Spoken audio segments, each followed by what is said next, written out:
to this accountability board meeting. We've got a packed agenda, so we will need to move swiftly through everything, but make sure that we cover everything properly. If I could ask if people could round the table could introduce themselves, please. I'm Sarah Dance, I'm chair of the board. We'll go to my left. I'm Adam Bryan, I'm the Chief Executive of the Councillor Blazer, Leader of Thurrock Council. Councillor Keith Blazer, Leader of East Sussex County Council. I'm Cook, representing Further Education and Skills. Ron Woodley, Deputy Leader, Southend on Sea Borough Council. Leslie Wagland, Cabinet Member at Essex for Economic Renewal, Infrastructure and Planning. Roger Goff, Leader, Kent County Council. Rosemary Nunn, representing Higher Education. Helen Dyers, Stephanie Ennis, Solicitor at Essex Legal Services. Thank you. Welcome all. So microphones, as you can see, are on the table and they are switched on. If board members wish to speak, just so I can tell who wants to speak, if you could raise your hand so I can see you, that would be great. Thank you. And also, just when voting, if you could also raise your hand so we can make sure that we're counting all the votes properly. Members of the public are welcome to join the meeting, and officers are listening to the discussion both in person and virtually. A recording of the meeting will be available via the SELEP website after the meeting has concluded. For those who are attending the meeting virtually, please can I ask that you don't use the chat function on Zoom. If there are any technical issues whilst you're on Zoom, please just remain online and we will try to reconnect you as soon as possible and resolve any issues. So, Helen, are there apologies, please? Yes, so we've had apologies from Councillor Bentley, who is represented by Councillor Wagland. Apologies from Councillor Coxwell, who's represented by Councillor Bedhill, and also from Councillor Chambers. Thank you. So let's move on swiftly to the minutes of the last meeting. Do we confirm them as a correct record of the minutes of the meeting held on the 10th of September 2021? Thank you. If I could just ask, I know that it's always a challenge for people, but if you aren't able to attend, we do sometimes have issues, as we did at the last meeting, about quorum. So if you could please send a deputy if you're not able to attend, that will ensure that we are fully quorate at the meeting and can make decisions and move things through swiftly and make sure we're getting the money out of the door in the right way. Thank you very much.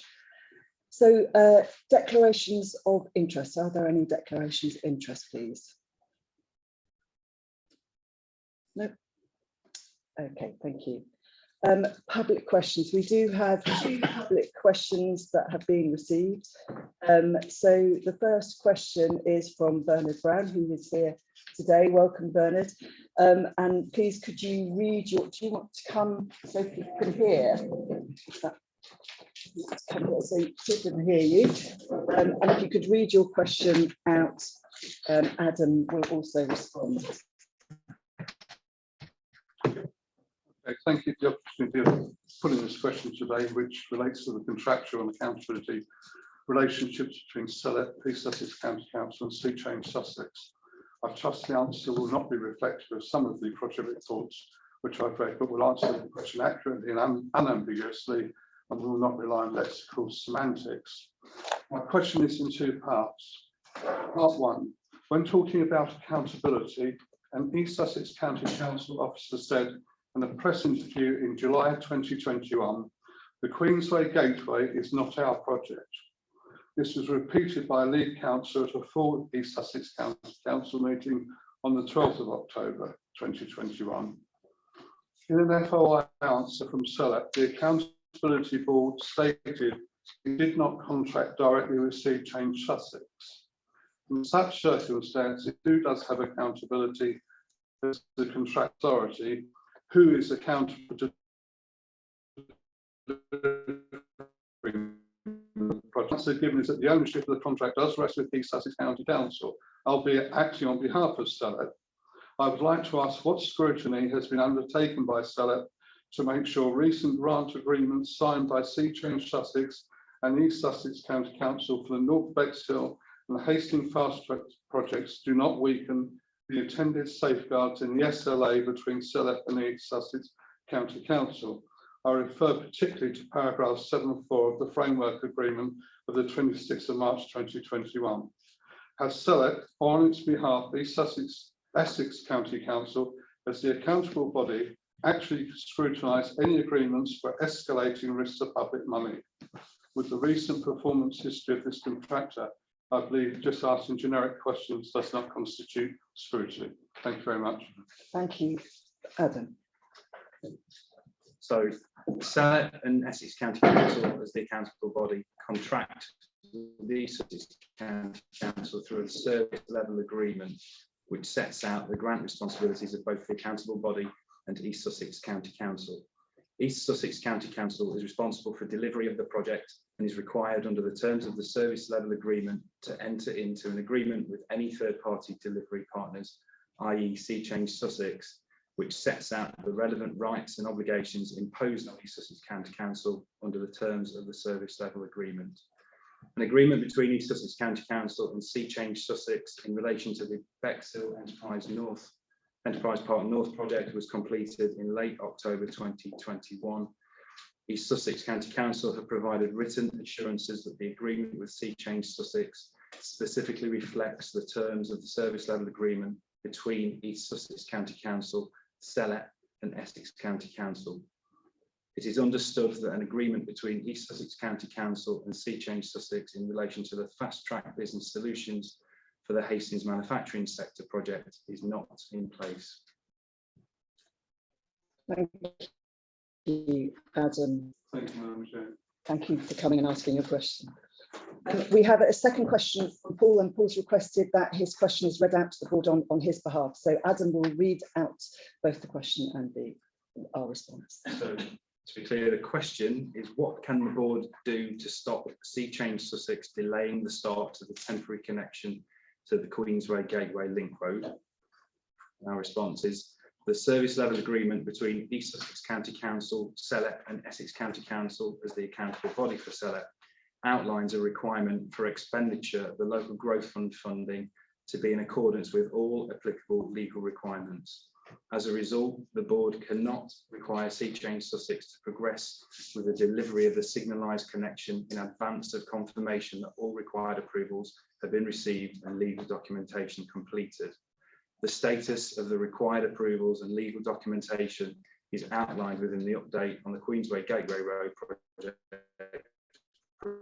provided on agenda 6 of this meeting. Thank you. Okay, just to be really clear, if there are any further questions the two parties wish to raise, they'll need to be submitted in accordance with the public question policy for consideration at a future board meeting. So thank you for coming and for posing those questions. Okay, so let's move on now to item 5, which is the SELEP finance report. Lorna, I'm handing over to you on this one. Thank you.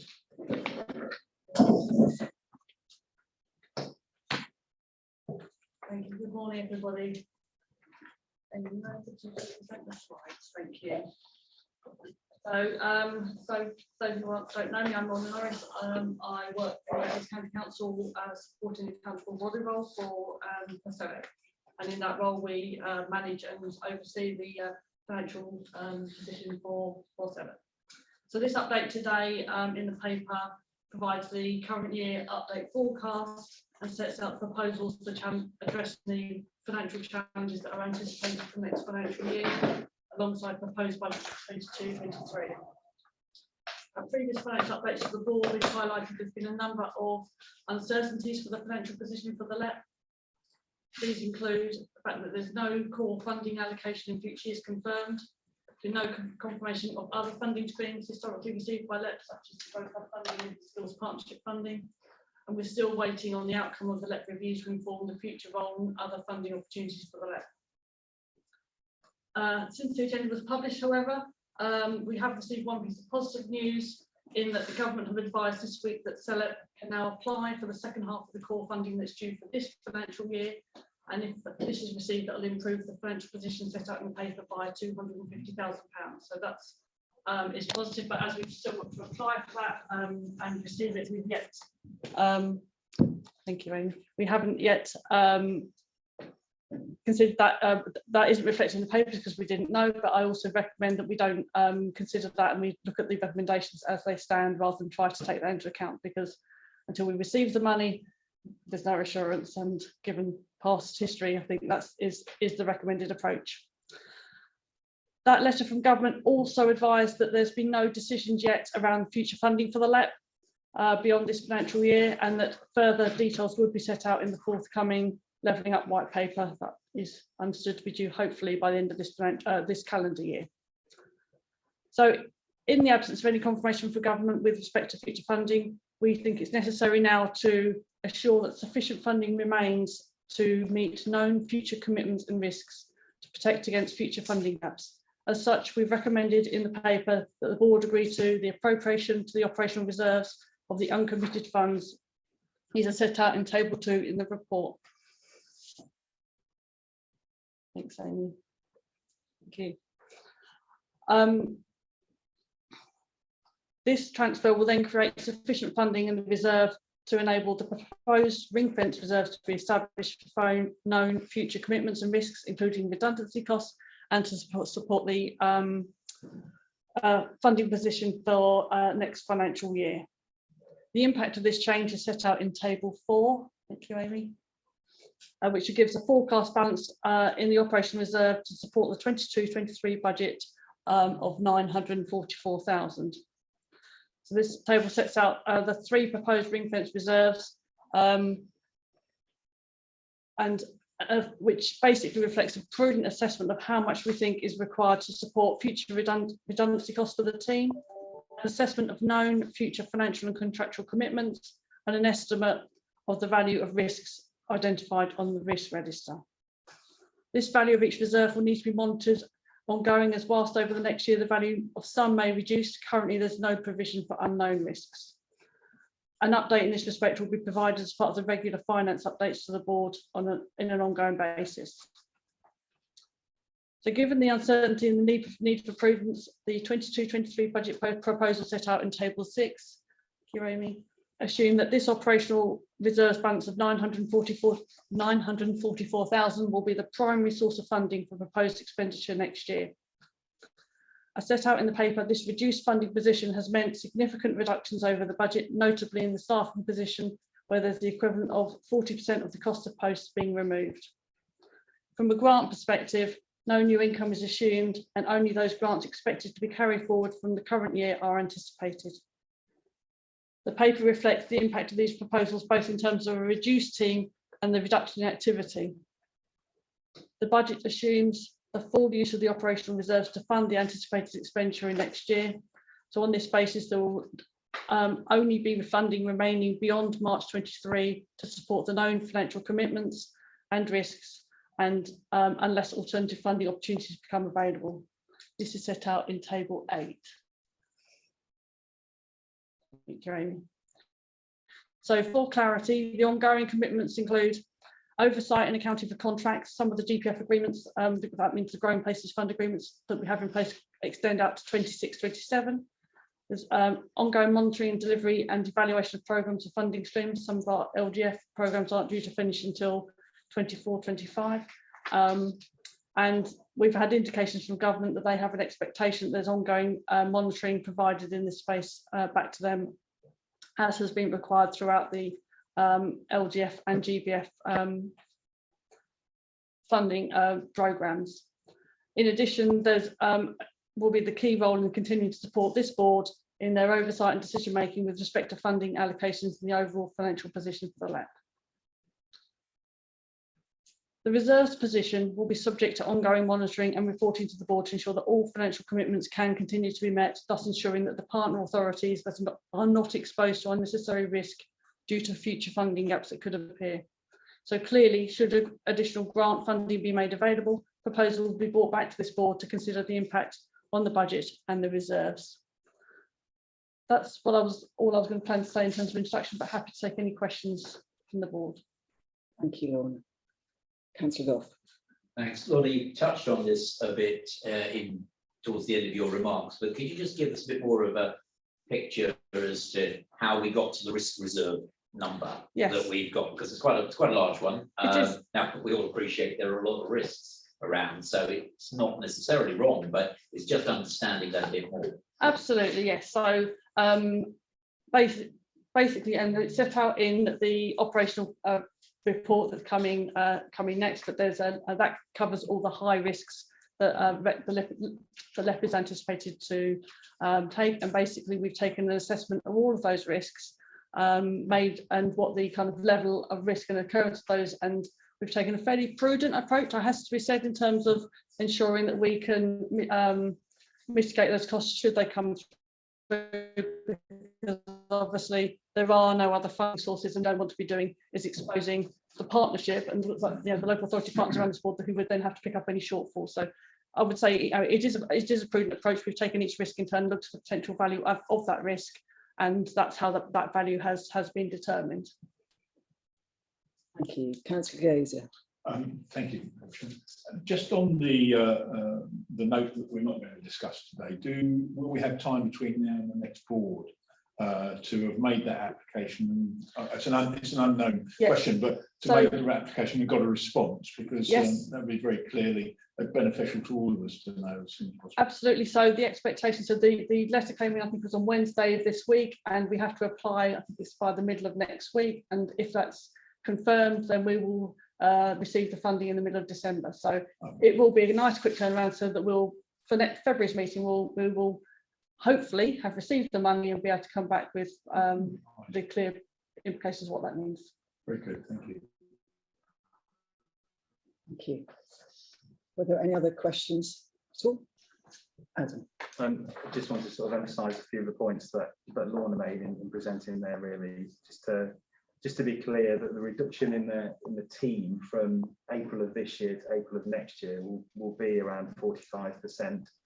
So what comes with that is that there'll be a much reduced level of service. So I'm just keen for board members to understand that, and obviously that's something that I will also articulate to the strategic board.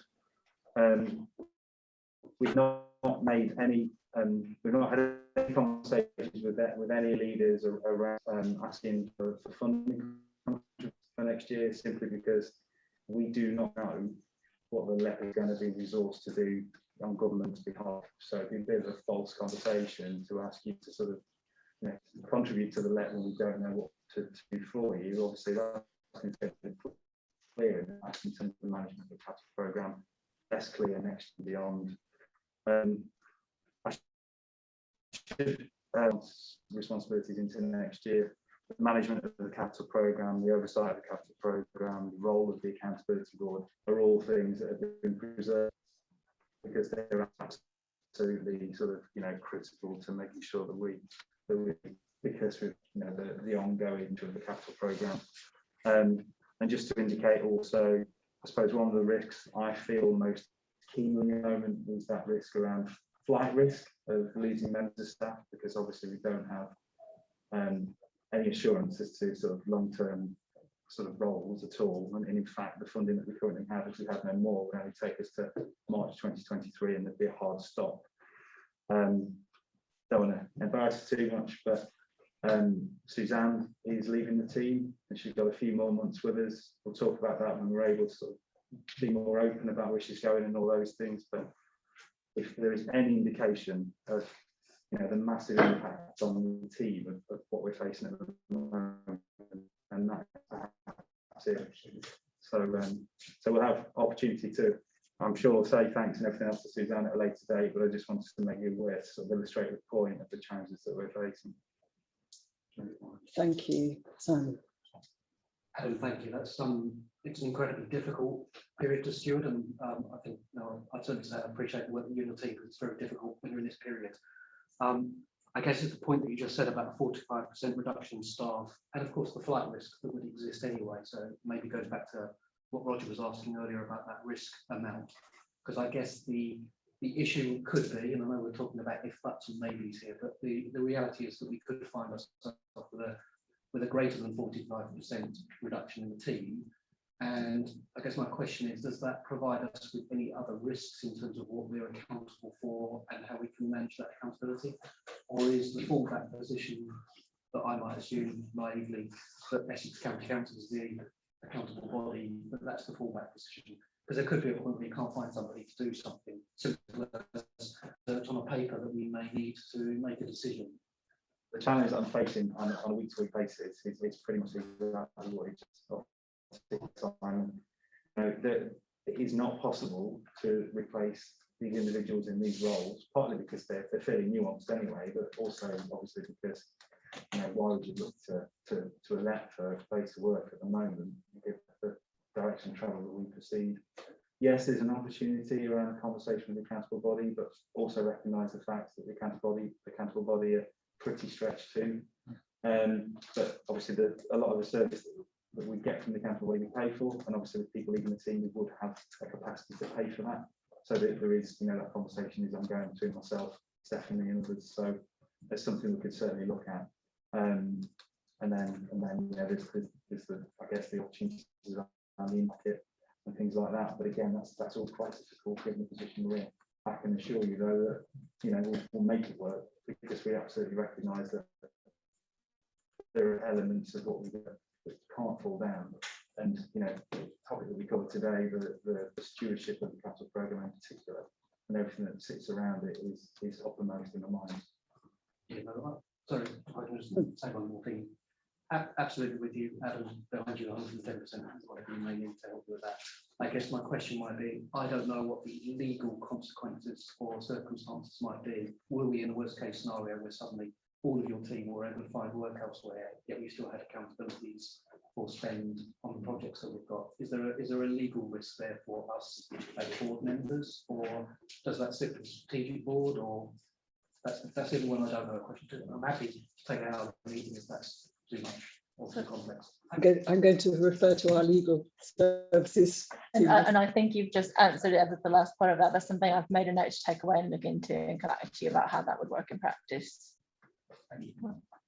Lorna. I've just tried that. So obviously all the legal agreements that have been fallen off from the decisions made by this board obviously sit between the Essex as the accountable body and the respective partner authorities. So that responsibility sits with Essex County Council to ensure that those commitments.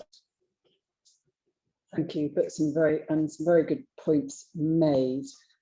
Councillor Wagland.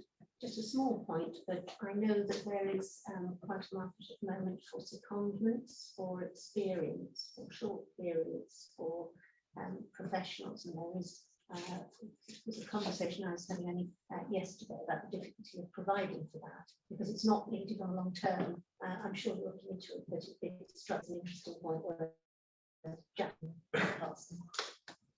Yeah. Thank you, Councillor Wagland. It is absolutely something we're looking at, and actually to date we've had some really helpful conversations with some of the people in this room actually about. Thank you. About where there are opportunities in some of our partner organisations to be able to signpost staff to them. So we're very alive to what you said. I think my point wasn't directed at public sector in that context, because I think it's the private sector has bounced back quite considerably in a number of respects, and it's creating all, there are all the bottlenecks, aren't there? So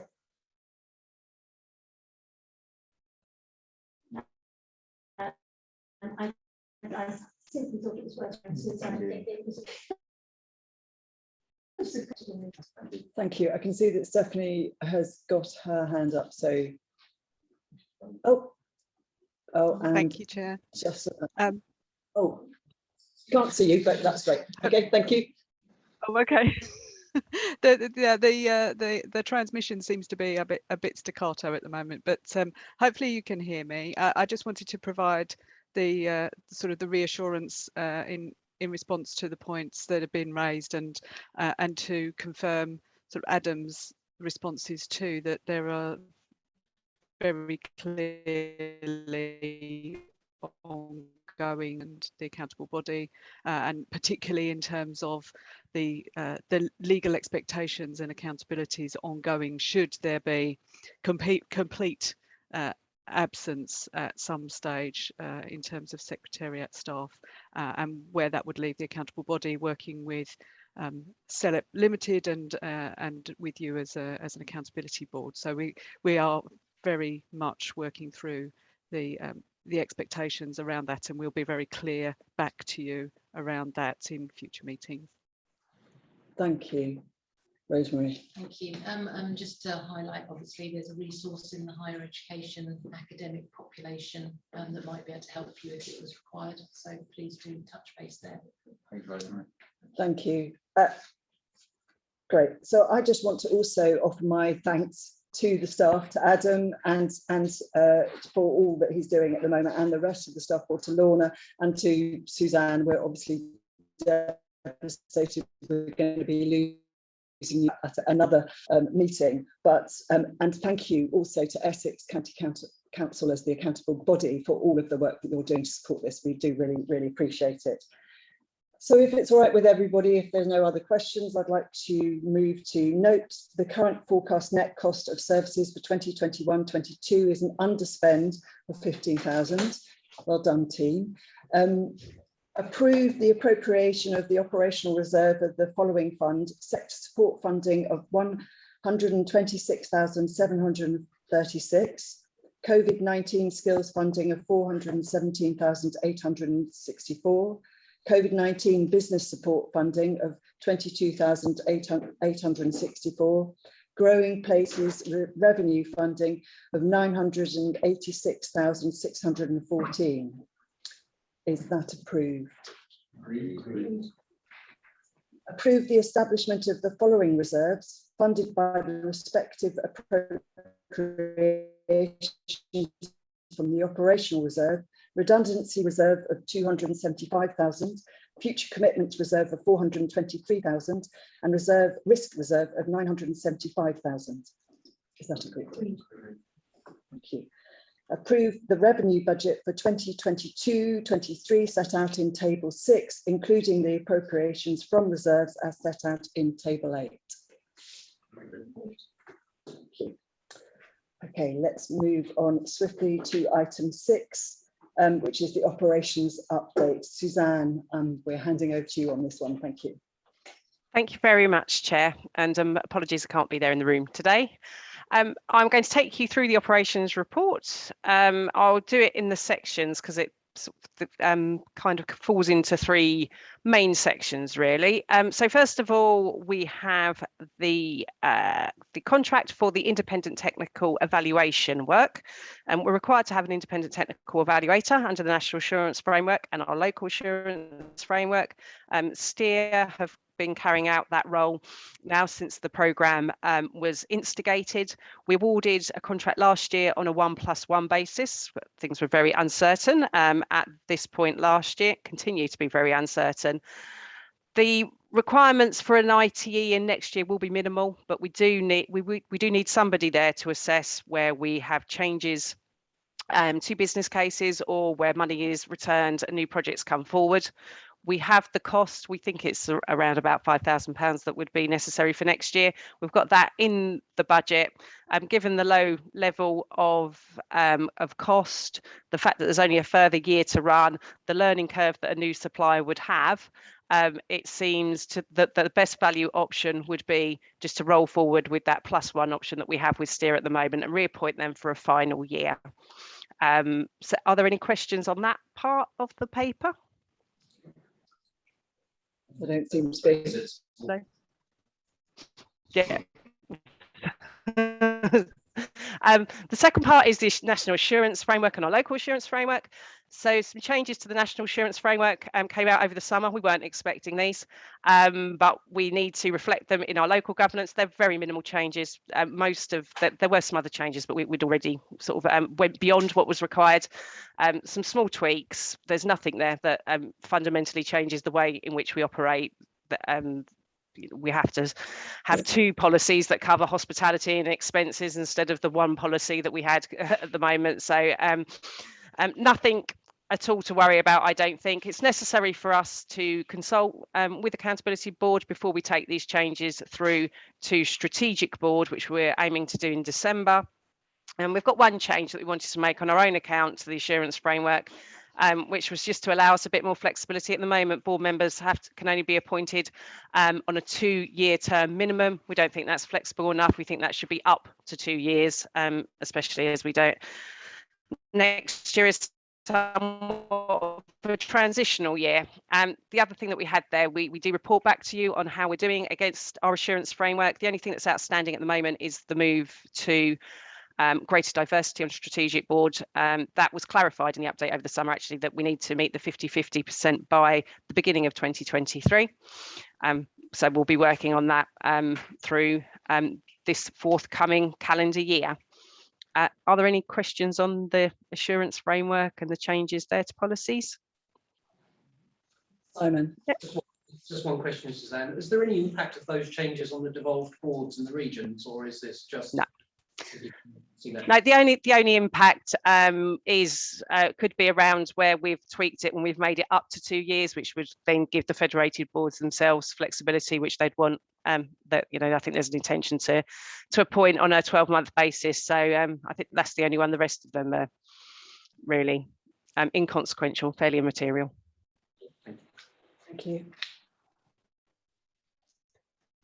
And then the final part to cover is the risk register. And I think this is actually a great deal of this has been covered off in the conversation that came under the earlier item. There are a large number of ongoing risks, as you'd expect, because there is so much uncertainty about next financial year for LEPs across the country, let alone for SELEP. Some of the risks that we previously were reporting have come to pass, so we've had to go into consultation for the Secretariat staff. So it's quite a difficult time for the Secretariat at the moment, and Adam and I have been running that consultation now over the last few weeks, and the consultation will be coming to a close a week on Monday, and we will be issuing some notices of redundancy for the team reduction then to take effect from 1st of April to be able to balance back to the budget that that you have just approved. The main risks, as we've mentioned, is the flight risk, and yes, Adam says I am moving on, but I will be there for February board meeting. I'll be there in person as well. But there's a high risk that we might lose other key members of the team, as we've just discussed. I'm also concerned about the risk of degradation of the board, strategic board. I think accountability board, obviously a bit more stable because of you have a wider remit in your day jobs, whereas strategic board, I am concerned that we may lose membership, particularly with private sector board members, as it becomes increasingly difficult to demonstrate an impact that SELEP is making. And we are working with the federated boards on that, but there's a limited amount that we can do to mitigate, unfortunately, other than continue to push government and officials for some clarity and certainty that's needed. Are there any questions on the risk register?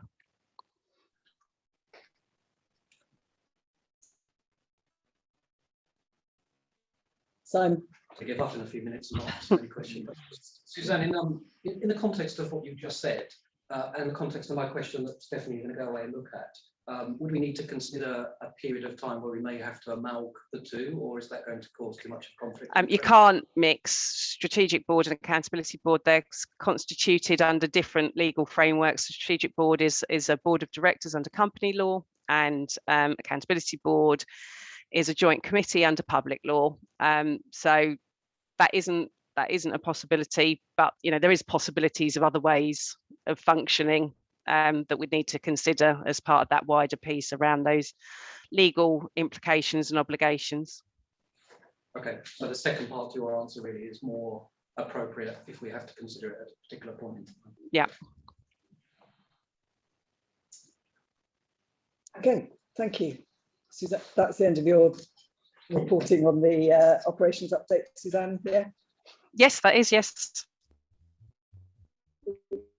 Thank you. Thank you for all your work on this. Okay, so do we agree to extend the contract with STEER for the provision of independent technical evaluator services for 1 year from the 1st of April 2022 to the 31st of March 2023? Agree. Thank you. and for us to note the proposed changes to the assurance framework as highlighted at Appendix A, note the update on the assurance framework compliance monitoring at Appendix C and governance KPIs at Appendix D, and note the changes to the risk register at Appendix E. Thank you. If I could just also make a little bit of a plea that the federated boards, you'll see on the frameworks, on the assurance framework, that some of the, we don't meet the assurance framework details for reporting the minutes of the federated boards in time. If I could ask you to pass back to the federated boards that those are completed in time, that would be great. And then we can have a yes against those notes. Thank you. Okay, let's move swiftly to item 7, which is Growing Places Fund Capital Programme update. Helen, I'm going to pass over to you. I think if I could ask you to speak up, because I think people online might not be able to hear very well, so that would be great. Okay. Thank you. Thank you. So this report provides the usual update on the Growing Places Fund programme and seeks to formalise the reduction in GPF funding required to support the Colchester Northern Gateway project, in line with the verbal update that was provided at the July board meeting. It was intended that this would be considered at the September board meeting, but due to a loss of quorum, we weren't able to make any decisions on this item. So in addition, as the board are aware, there is an identified risk to the repayment schedule for the Centre for Advanced Engineering project. This risk primarily stems from the impact of the COVID-19 pandemic and has resulted in a change to the proposed GPF repayment mechanism. And this was considered by Strategic Board last month. The new repayment mechanism is set out in full in the report and relies on South Essex College's ability to significantly reduce the balance of the revolving credit facility have to support the development of Venice and Thurrock. Steps as to how this will be achieved are outlined in the report. As a result of the plans to significantly reduce the debt balance, it is forecast that from 2025-26, sufficient trading surpluses will be available to repay the GPF loan. It is proposed that the GPF loan will be repaid in 2 instalments of £1 million in 2025-26 and 26-27. Essex County Council, as the upper tier local authority responsible for the project, has conducted all required due diligence to assess the viability of the new proposals put forward by the college, and it has been concluded that the repayment schedule provided appears to be viable. This has been supported by the Essex County Council Section 151 officer. It is noted in the report that a letter of assurance from the Director of Finance or equivalent at the college is outstanding. This letter has now been received and is being considered by the Essex County Council Section 151 officer. Under the terms of the GPF loan agreement, there is a requirement for the board to receive 6 months notice of any changes, including changes to the repayment schedule. As the board were unable to make any decisions on this item at the September meeting, the board is today asked to agree to accept only 4 months notice of the outline change. In addition, the board is asked to approve the revised repayment schedule as set out in the report. Finally, just to quickly pick up on the request to write off £18,767 of the GPF funding awarded to the Workspace Kent project. This request has been received due to the dissolution of the recipient of a £37,000 loan issued through the Workspace Kent programme. Following receipt of formal notification of an individual voluntary arrangement in relation to the loan recipient, Kent County Council submitted a proof of debt form and followed all available legal steps to recover the outstanding balance of the loan, as required under the terms of the GPF agreement. Unfortunately, the funding could not be recovered, and therefore the board are asked to consider writing off the outstanding debt. It should be noted that the remaining balance on the GPF loan of £304,600 is still expected to be repaid. This is the first time that a request has been received to write off all or part of the GPF loan. To date, £64 million of GPF funding has been awarded to support the delivery of capital projects. The £18,767 that the board are asked to consider today represents just 0.03% of this funding, and as such demonstrates a very low default rate across the entire GPF programme. Thank you. Thank you. Any questions or comments from the board? No. Okay, so we need to note the updated position on the GPF programme. Do we approve the 650,000 reduction in GPF allocation to the Colchester Northern Gateway project and the associated amended repayment schedule? Agree that a revised repayment schedule for the Centre for Advanced Engineering project can be brought forward to this meeting, contrary to the GPF loan agreement, which requires the board, sorry, to receive 6 months' notice of any change to the project. Do we approve the revised repayment schedule for the Centre for Advanced Engineering project as shown in section 7.10 of this report, subject to the receipt of the requested letter of assurance of the Director of Finance or equivalent at South Essex College, and agree that, despite repayments not being made in line with the original repayment schedule, no interest will be charged on the loan? Can I just say, technically, I think it's, since the receipt has occurred, it may be that it's the approval of the 151 officer to the accountable body. Yeah, thank you. So it's subject to the receipt, to the approval of the letter of assurance from the section 151. So yeah, is everybody all right with that amendment? Thank you. Agree that the 18,767 owed against the Workspace Kent project should be written off following provision of evidence that Kent County Council have taken all reasonable steps to recover the debt, noting that the remaining balance of the Workspace Kent GPF allocation is still expected to be repaid in accordance with the updated repayment schedule, so shown at section 8.10 of this report. Thank you very much. Okay, let's move on to item 8, which is a report to consider the award of Growing Places funding. Helen. Thank you. So, as the board are aware, a new GPF project pipeline was agreed by Strategic Board in June 2020.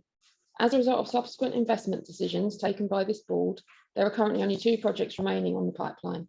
And these are the Leaport Quay Wharf, Cockle Wharf project in Southend and a no-use empty residential project in Kent. GPF funding became available to support the Leaport Quay Wharf project in April 2021. However, the project was unable to bring forward a business case at that time due to ongoing work to address an increase in costs. In December 2020, Strategic Board agreed that if a project cannot proceed within 6 months of funding becoming available, that it should remain on the GPF project pipeline, but that this board could award funding to the next project on the pipeline to facilitate swift investment of the available funding. This decision, projects were invited to submit business cases for consideration by the board at this meeting. Only the no-use empty residential project was able to meet the required submission deadlines. The no-use empty residential project is seeking GPF investment of 2.5 million.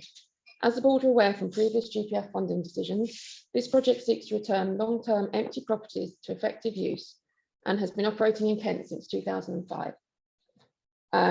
This aim of returning empty properties to use is achieved through offering short-term secured loans to property owners. The GPF funding has been sought to allow the no-use empty residential scheme in Kent to be scaled up with the aim of returning an additional 100 long-term empty properties back into use. It is also intended that the scheme will be expanded to include the Medway area for the first time. The report sets out a number of uncertainties which arise as a result of the nature of the no-use empty project. As the properties to be improved through the funding have not yet been identified, it is not possible to confirm the project outcomes or private sector funding contributions. Forecast benefits and total project costs have been calculated based on Kent County Council's extensive previous experience of delivering this initiative. Southend-on-Sea Borough Council have advised SELEP that they have been successful in securing levelling up fund funding to support delivery of the Leaport Quay Wharf project. It is proposed that the project remain on the GPF project pipeline whilst the formalities of the levelling up fund are completed. However, I'm advised that it is unlikely that GPF funding will be required to support delivery of the project. In light of this update from the Southend, it is recommended that the available GPF funding is awarded to the no-use empty residential project at this meeting. Thank you. Thank you. So are there any comments or questions at all? No? Oh, well, just to say, I think it's perfectly wise to do that, and congratulations to our team actually to get the 15 million levelling up fund. Absolutely. Councillor Goff. Yeah, and just endorse that. Clearly, it's excellent that Southend did secure that funding, and equally, I think one was addressed to a fair extent in Helen's remarks, but any uncertainty over the very specific nature of what now happens on no-use empty can be offset against a 15-year plus track record in that area, and it's something which a number of us who in the past held the portfolio of economic development in Kent come and gone, and the scheme has continued and been very successful. So, and it's good that it will be extended to Medway as well. So, very pleased to see this outcome. Thank you. So, do we agree to award funding to the second project on the GPF project pipeline, no use empty residential, in the absence of a business case for the project at the top of the pipeline, Leaport Quay wall, in order to facilitate swift investment of the GPF funding? Noting that the Leaport Quay wall project will remain on the GPF project pipeline, and that subject to receipt of forecast GPF repayments, there will be sufficient funding available to support the project in early 22-23 if funding is still required. Approve the award of 2.5 million GPF by way of a loan to support the delivery of no use empty residential project as set out in Appendix B, which has been assessed as presenting high value for money with high certainty of achieving this. Agreed. Thank you very much. Let's move on now to item 9. Helen, again, Getting Building Fund Capital Programme update. Thank you. So this report provides the usual update on the Getting Building Fund programme and sets out spend forecasts for the remainder of the programme. It is noted within the report that the board approved the award of GPF funding to the Langdon Place project, subject to provision of written confirmation that Essex Highways had approved the public groundworks and that the Section 73 application for the installation of electric vehicle charging points had been approved. In September, the board were informed that the first condition had been met following receipt of a copy of a letter from Essex Highways, which indicated approval of the plan for public groundworks. The board was also informed that the second condition, with approval for the electric vehicle charging points, had not yet been met. An alternative approach to securing required consents was set out, and an extension until this meeting was granted by the board. Since the last board meeting, a new project manager has taken over delivery of the project, and they have identified that the electric vehicle charging points can be installed under permitted development rights, and therefore planning permission is not required. An explanation for the adoption of this approach is set out in the report. In light of this change in approach, it is recommended that the second funding condition is removed, allowing the project to progress to delivery. The report provides an update on the UTC Maritime and Sustainable Technology Hub and Riding Sunbeams projects, which received approval for retention of GBF funding beyond March 2022 at the last board meeting. Both projects remain on track to complete their GBF spend by the end of September 2022, but progress will continue to be monitored and further updates will be provided to the board. Finally, just to touch on the high risk projects that are outlined in the report. The report identifies 8 projects as high risk. 5 of these are because they can no longer spend their Getting Building Fund allocation by the end of March, and these will be covered in the next item. The 6th project is the UTC Maritime and Sustainable Technology Hub. This project at the moment is still considered to be high risk as the lease issues which caused the delay to the project have not yet been fully resolved, although it is noted that significant progress has been made and an identified solution is being progressed. The 7th project is the Fast Track Business Solutions for Hastings Manufacturing Sector project. As the board will recall, this project was discussed at the last board meeting, and due to the high level of risk identified, it was agreed that the required planning permission should be secured and the third-party grant agreement between East Sussex County Council and the delivery partner should be completed by today. If these conditions could not be met, the board agreed at the last meeting that the project would be removed from the GBF programme and the funding would be reallocated to projects on the GBF pipeline. East Sussex Council have indicated that planning permission has not yet secured, and as a result, the third-party grant agreement has also not yet been completed. As a result, the board asked to note option 2 in the report, which confirms the removal of the projects from the GBF programme as agreed by the board in September. The final high-risk project identified in the report is the tendering bikes and cycle infrastructure project.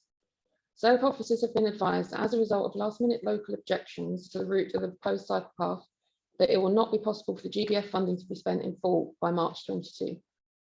Assuming the objections can be satisfactorily resolved, a request for retention of GBF funding beyond March 22 will be brought to the February 22 board meeting, and I'll be receiving an update from Essex County Council officers on this project next month.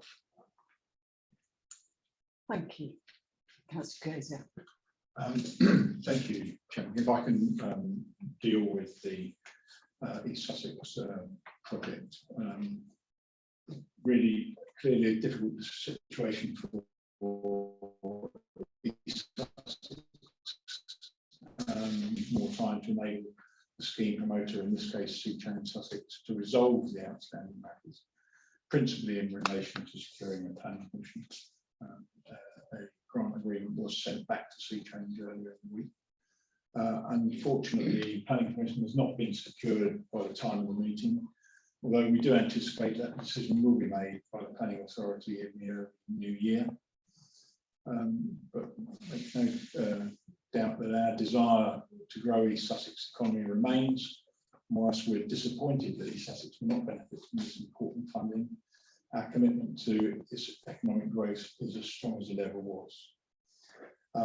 It's clear to me that North Queensway project could make a strong contribution to our growth plans, as well as helping the recovery of the economy from COVID-19 by addressing the identified shortage of modern manufacturing premises in that area. Our preference would be for more time to be given to the condition, but recognise as the board is minded to remove the project from the programme at this time, that it be retained as a GBF prioritised pipeline project, so that it could be considered with all others for funding again, should any further funding be reallocated to the programme. And finally, East Sussex County Council recognise the value of other getting building fund projects proposed at this time and wants to ensure that the overall SELEP programme performs and delivers successfully as we collaboratively with our partners across SELEP region seek to maximise that investment and create jobs and improve places. Thank you, Councillor Gazer. Are there any other questions, comments?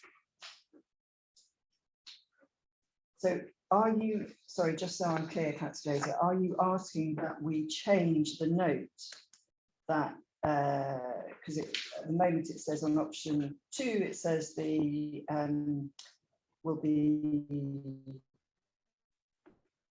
will therefore be removed from the GBF programme in accordance with the decision taken by the board in September 2021. Are you asking for that to be changed? I would like it to be, whether it's as a change of that recommendation, I would like it to be considered along with all other projects should future monies be available and the outstanding planning permission be achieved.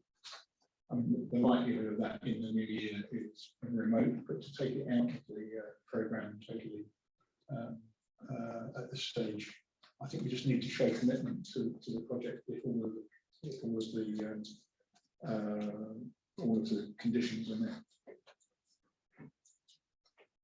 Officers, I'm looking to you to respond, please.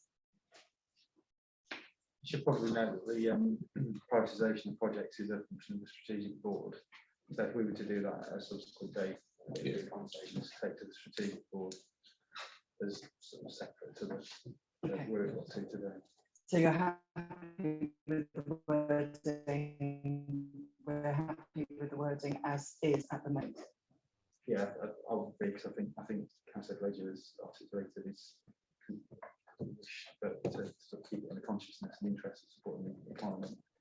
Yeah, I'm not expecting further time at this time, but who's to say in 6 months' time that we might have an opportunity for funding. I wouldn't want to have to go through the whole process again, because there are 2 conditions that need to be met. One was the loan agreement, the other but accepting it would be considered with everything else in the pipeline. Thank you, Councillor Goff. Couple of things.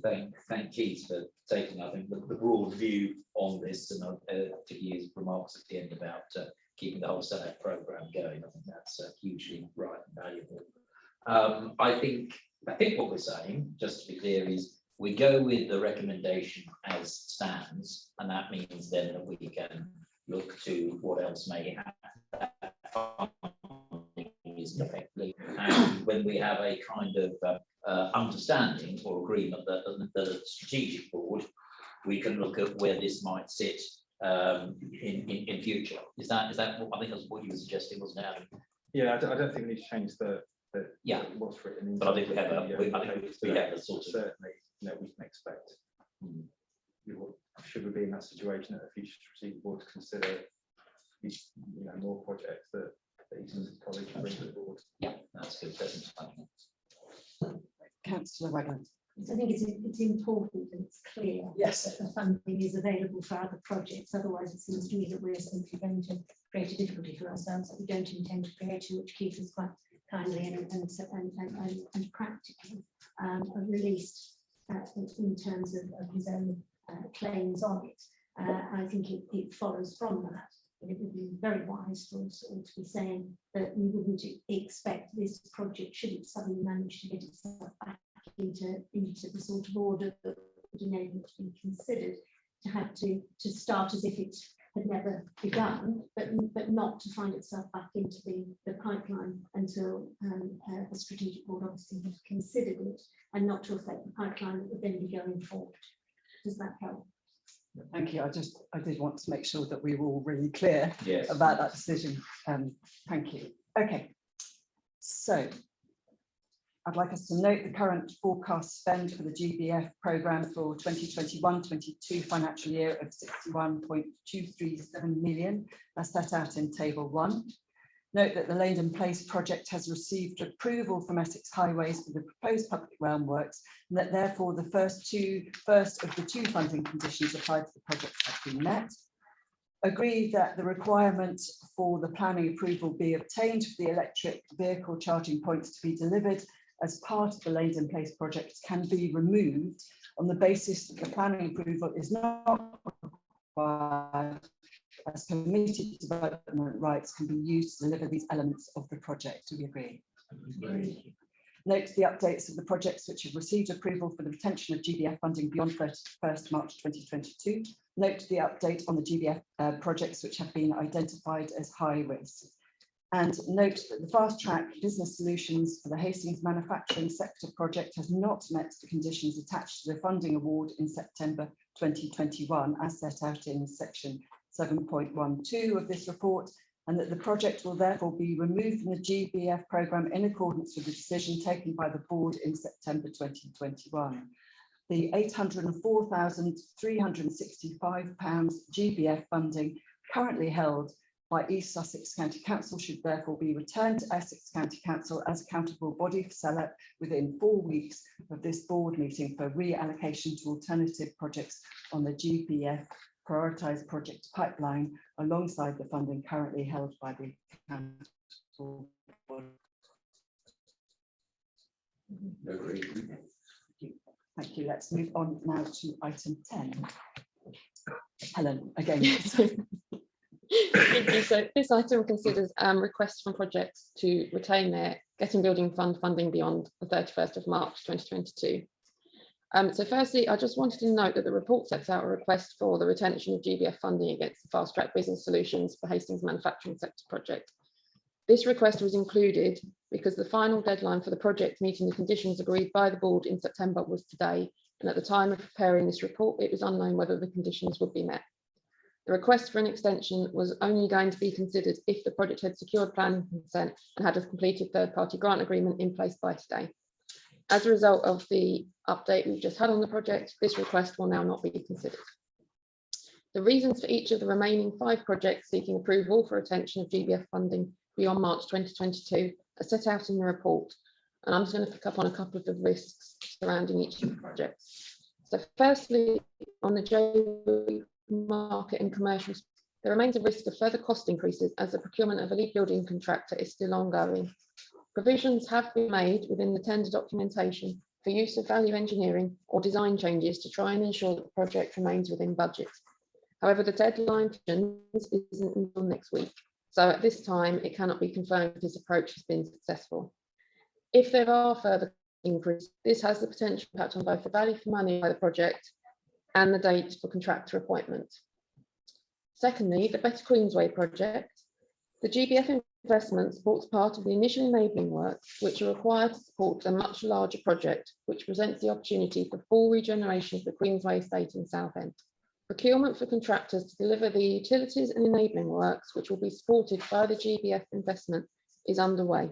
However, there are identified risks within the construction industry supply chain which may lead to cost inflation. It is noted in the report that total project costs have increased, but the scale of cost increase is unknown, and it is on stage how the cost increase will be met. Given the lack of information currently available with regard to the identified cost increase, it is not possible at this time to ascertain whether the project continues to offer high value for money. It should, however, be noted that the cost increase in part being offset by an increase in project benefits. On to the News Empty South Essex project. The primary risk relates to the uncertainty regarding the level of demand for the loans offered by the project. Anecdotal evidence suggests there will be healthy demand for loans. However, the initiative has not previously been implemented in South Essex, so there remains an element of uncertainty until the scheme is launched. The final two projects outlined in the report are the acceleration of full fibre broadband deployment in very rural or very hard to reach areas, and extension of the full fibre rollout in Essex to reach rural to reach areas. GBF funding awarded to these two projects is being used to expand the existing Superfast Essex broadband improvement programme. To allow this to happen, a change to the existing delivery contract was required. This change had to be approved by Broadband Delivery UK, which is the agency within the Department for Digital, Culture, Media and Sport that has responsibility for overseeing the national programme of broadband rollouts. Due to factors not directly related to this project, the change request was rejected by BD UK in March 2021. A significant amount of work was required to finally secure approval of the change request in October. The delay in securing the required approval from central government has significantly impacted the delivery programme for both projects, and as a result, with approval for retention of GBF funding beyond March 2022 for a period of 12 months is sought. The criteria agreed by the board in July allowed a maximum 6-month extension to be granted. The two broadband projects therefore do not meet all the criteria set out by the board. However, the board may wish to consider agreeing to the retention of GBF funding against these two projects only for a period of 12 months as an exception, due to the delay in project delivery being caused entirely by the actions of the central government department. There are two options available to the board in each case. Either approval is given for the requested retention of GBF funding beyond March 2022, or it is considered that the project does not meet the conditions and criteria previously agreed by the board, and the project is removed from the GBF programme, with the funding award reallocated to alternative projects on the GBF project pipeline at future.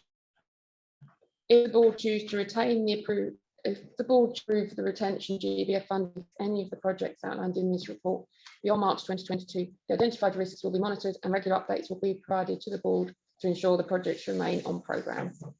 Thank you. Thank you. Councillor Wagland. Yes, if I may, on two fronts, in relation to the Jane Market matter, and just to emphasise what I'm sure most around this table know, the level of deprivation in Jane, the extent to which pockets are being owned at all levels of national and local government to improve a situation which is unacceptable in a civilised society. And for that one, therefore, I'm absolutely delighted that the Bank for Money quotient remains the same, and I would be very grateful for members' endorsement of that one. Really not as a special pleading in that sense, as a matter which should be axiomatic, it seems to me, in relation to the circumstances. I thought, just bear with me, Chair, I might just mention the two Essex broadband. This, as you probably all know, is a state aid project run by Essex County Council to fill in the gaps where for a county which is very rural, where the commercial providers have not wished to go. The project's been very, very successful, and 1 in 6 residents in Essex have been able to access superfast broadband in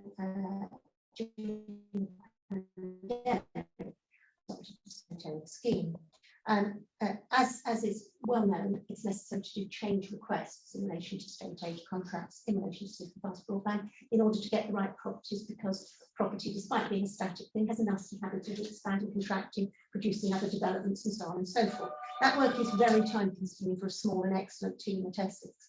A contract which was all fully funded and all organised and ready to go had 3,700 properties in the hardest to reach parts of Essex due to scheduled to be done, and the change request was ready for presentation when it came to our attention, not by way of formal notice or any involvement being allowed on our part of Essex, that BD UK, regulatory body, had negotiated an internal rate of return with our provider, completely independently from us.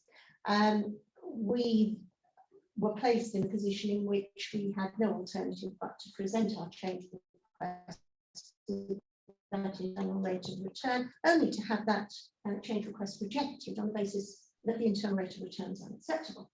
There were one or two technical bases as well, if I'm going to be strictly accurate, but all of those were able to be sorted. The internal rate of return remained somewhat problematic, given it wasn't ours, and given that it had been negotiated by the very regulator who was now deciding it was a good idea to reject it. We had extensive meetings. Two of my staff lost 2 sets of holidays, and there were representations for the minister, and we were told that we should represent, and there was a high chance that all would be well. And we duly represented or started the work, because of course the change request then has to be redone because everything's changed over the 6 months we've been dealing with it. More holidays were lost, including some of mine. End consequence of all of this was that we've had extensive meetings, enormous amounts of lobbying internally with BD UK, a considerable amount of suggestions that this position is completely untenable. Using some of my background, which many of you know, untenable at a serious level, and again bringing in all our MPs. And the upshot of that is that we eventually were able to represent it, and I have to say with some grudging responses, BD UK has agreed to it. I am indebted to 1 or 2 people in BD UK who were enormously helpful to us, but the organisation as a whole has not cheered me in terms of its approach to this matter. The consequence of this was that having sat too many times waiting for a phone call in the hope that we were really just going to save this, because otherwise 1.8 million pounds of public money would have had to have been repaid in relation to other matters, and these 3,700 properties would never see the light of day in terms of superfast broadband. And eventually getting that call, it came and I shouldn't have done it, it came as something of a shock to me to be told, and we actually will be outside our SELEP conditions in terms of timing. And I therefore would say to you, forgive me for taking that time, but that I would be really grateful and would endorse entirely that I cannot see any way in which this delay is our fault, nor can I see any way in which the efforts of BT UK in the scheme of things should result in 3,700 residents of Essex being deprived of superfast broadband. But I thought I would share that with SELEP, because I would like you all to know that if you do extend, I will make very clear that SELEP has been enormously helpful in relation to this matter, and that it has been responsible for us being able to deliver on that project, as well as the efforts of quite a few others.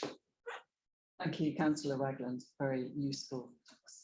Councillor Gough, and then Ron, Councillor Woodley, and then Rosemary.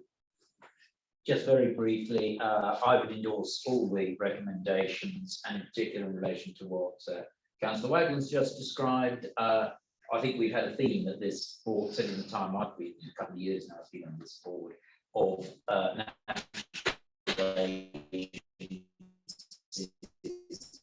throwing spanners in works and creating delays. There's been a variety of them, but it's a pretty constant theme. This seems to me to be an especially egregious example of it. And actually, myself, having had experience of dealing with the UK and other national bodies on broadband issues, this is a corker, even by the usual standards in these matters. So I would absolutely support that we support our colleagues in Essex, and as you say, the 3,700 residents who will get support that they otherwise wouldn't. So support it. Thank you. Councillor Woodley. Yeah, thanks, Sarah. I've just like to say I've got a Jaywick's dear to my heart. I had spent my childhood summer holidays at Jaywick in one of the chalet bungalows on the promenade 6 weeks every year. And so I have to go back every year. I just thought I have to go back each year and see great restaurant just outside David, by the way. Yeah, I've just got to try that. And thank you, Roger, to support the Better Queensway and the No Use Empty South Essex, because COVID has had a bit of disruption, and also the utility companies, especially on Better Queensway, getting extended lead times on their equipment. But we do intend, this is 4.2 million for a 500 million pound program, and so it's very important that we push that through.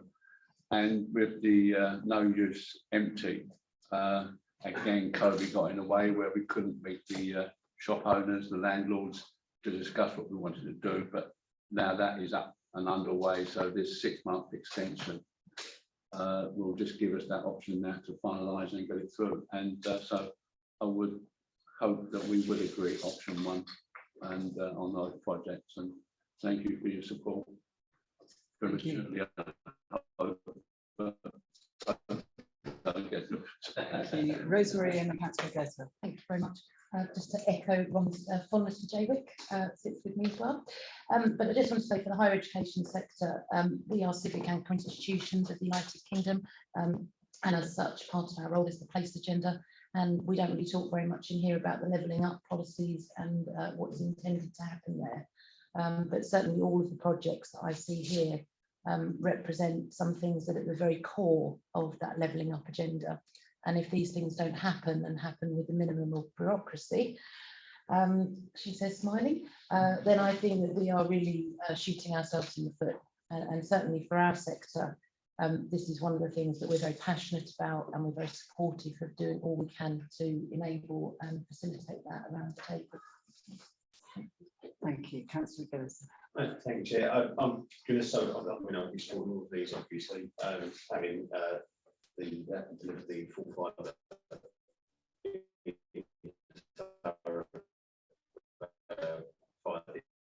I know exactly how those 3,000 number of residents across very rural Essex, and we can't say there's rural and there's very rural. It'd be great for them just to be just the basics and just be a download and stream county council meetings. And see but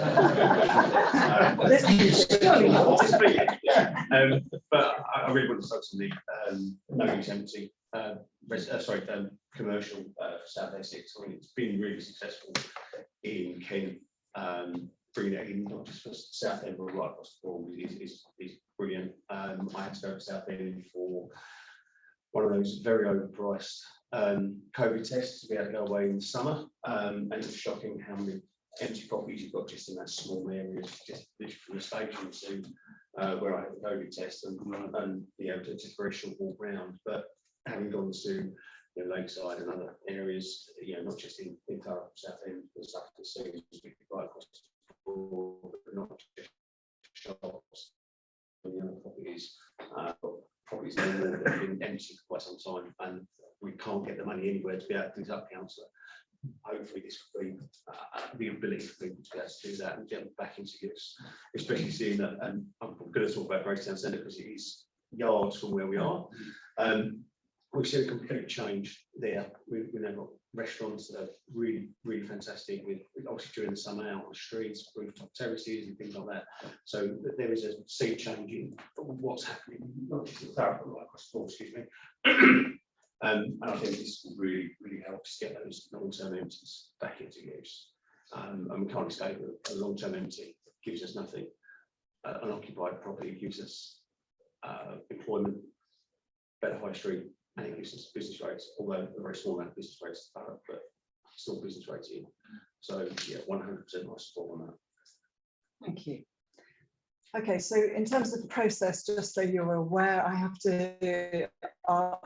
we have to go through each project rather than labelling them, than putting them all. So first of all, Jaywick markets and commercial space. Do we agree that the project meets the conditions and criteria previously agreed by the board for the retention of GBF funding beyond the 31st of March 2022 for a maximum period of 6 months, subject to strategic board endorsement at the December 2021 meeting? Agree. Do we agree that Better Queensway meets the conditions and criteria previously agreed by the board for the retention of GBF funding beyond the 31st of March 2022 for a maximum period of 6 months, subject to strategic board endorsement at the December 2021 meeting? And do we agree that No Use Empty South Essex meets the conditions and criteria previously agreed by the board for retention of the GBF funding beyond the 31st of March 2022 for a maximum period of 6 months, subject to strategic board endorsement at the December 2021 meeting? Do we also agree acceleration of full fibre broadband deployment in very rural, very hard to reach areas, and extension of the full fibre broadband rollout in Essex to reach rural and hard to reach areas, meets the conditions previously agreed by the board for the retention of GBF funding beyond the 31st of March 2022, and that as an exception, funding should be retained against the project for a maximum period of 12 months, subject to strategic board endorsement at the December 2021 meeting. Agreed. Marvellous. Okay, thank you. So now let's move on to item 11, which is GBF funding decision. Howard, you've got to rest, Helen. Just got to Helen.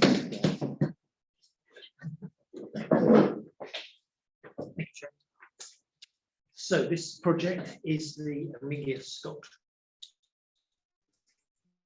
GBF funding decision.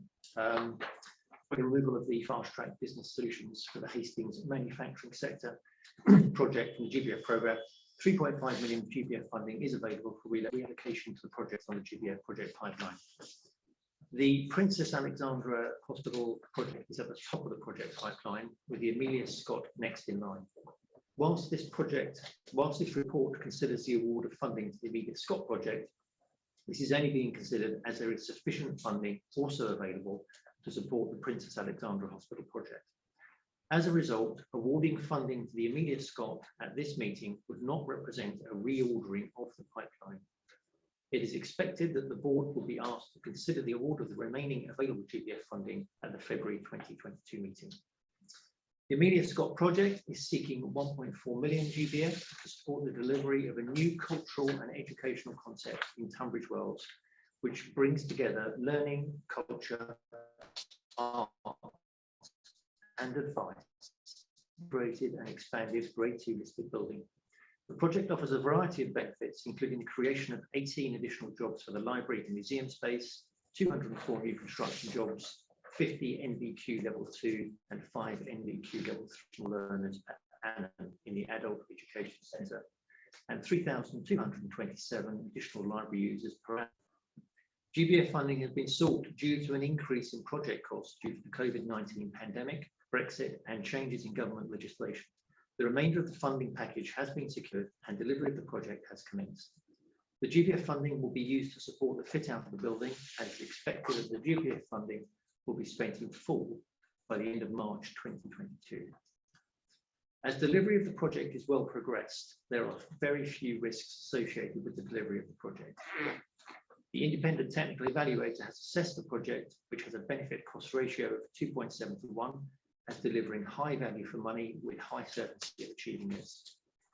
It should be noted that any award of the immediate project this meeting will be dependent upon government approval for inclusion of the project in the GBF programme. This approval will be sought immediately after this meeting if funding is awarded. I also wanted to mention to board members that letters of support for this project have been received from Tunbridge Wells Borough Council and from Greg Clark, the MP for Tunbridge Wells. Thank you, Chair. Thank you, Howard. Councillor Goff. Thank you. I'll be brief. Howard, I think, has set it out very thoroughly, but just a couple of additional points, if I may. One is actually, just to be wholly clear, I think it's in table 3.15, where it sets out what the funding package is and how this would complete the funding requirements. Local authority funding mentions Tunbridge Wells Borough Council, which has indeed been the main funder. I would emphasise there is actually, I think it's 1.1 million of KCC funding in there as well, because I wouldn't want anyone to think that we were not putting our money where our mouth is. We are strong supporters of this project. It clearly involves a number of services and buildings as well. So that is, I think, makes a huge difference to the town centre in Tunbridge Wells, which has been very, very hard hit during the pandemic. And that serves then as a cultural hub with an impact on West Kent and indeed on parts of East Sussex. So to go back to our conversation of there are benefits, I think, still beyond solely Tunbridge Wells or indeed solely Kent for this. And finally, as was mentioned, and I think has been raised by a number of people, it's very much in the spirit of getting building fund, which was about getting stuff out of the door and getting it done. And this money can be spent essentially for the different to complete the project, get it done, and the money spent by March, and the whole thing opened a month or two after that. So I think it does fit the bill very well, and I'd be delighted if the board supports it. Thank you. Councillor Wagland. I'd just like to support that, as I've said before, I'm Kentish made rather than made in Kent, and I don't need to say that, but knowing Tunbridge Wells very well, I entirely agree, and this sort of project is key to being able to regenerate communities. It seems to be a very big one. Thank you. So as Howard outlined, we are being asked to note that the Amelia Scott project is only considered if sufficient funding is available to support both projects at the top of the pipeline. We're not reordering the pipeline. I would like to ask us whether we agree the award of 1.4 million GBF to the Amelia Scott project, which has been assessed as presenting high value for money with high certainty of achieving this, subject to the government approval of the project inclusion within the GBF programme. Agree. Thank you. Great. Now let's move on to item 12, which is the Local Growth Fund Capital Programme update. Helen, I hope you had a break.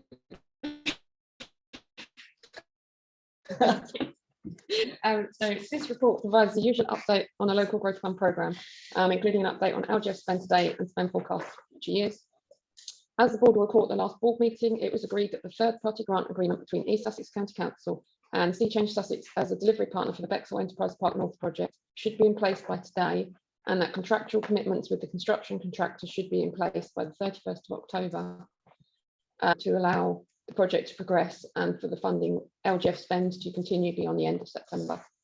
Confirmation has been provided by East Sussex County Council that these two conditions have been met, and the project is therefore progressing to delivery, with completion of the LGF funded enabling works expected by the end of March 2022.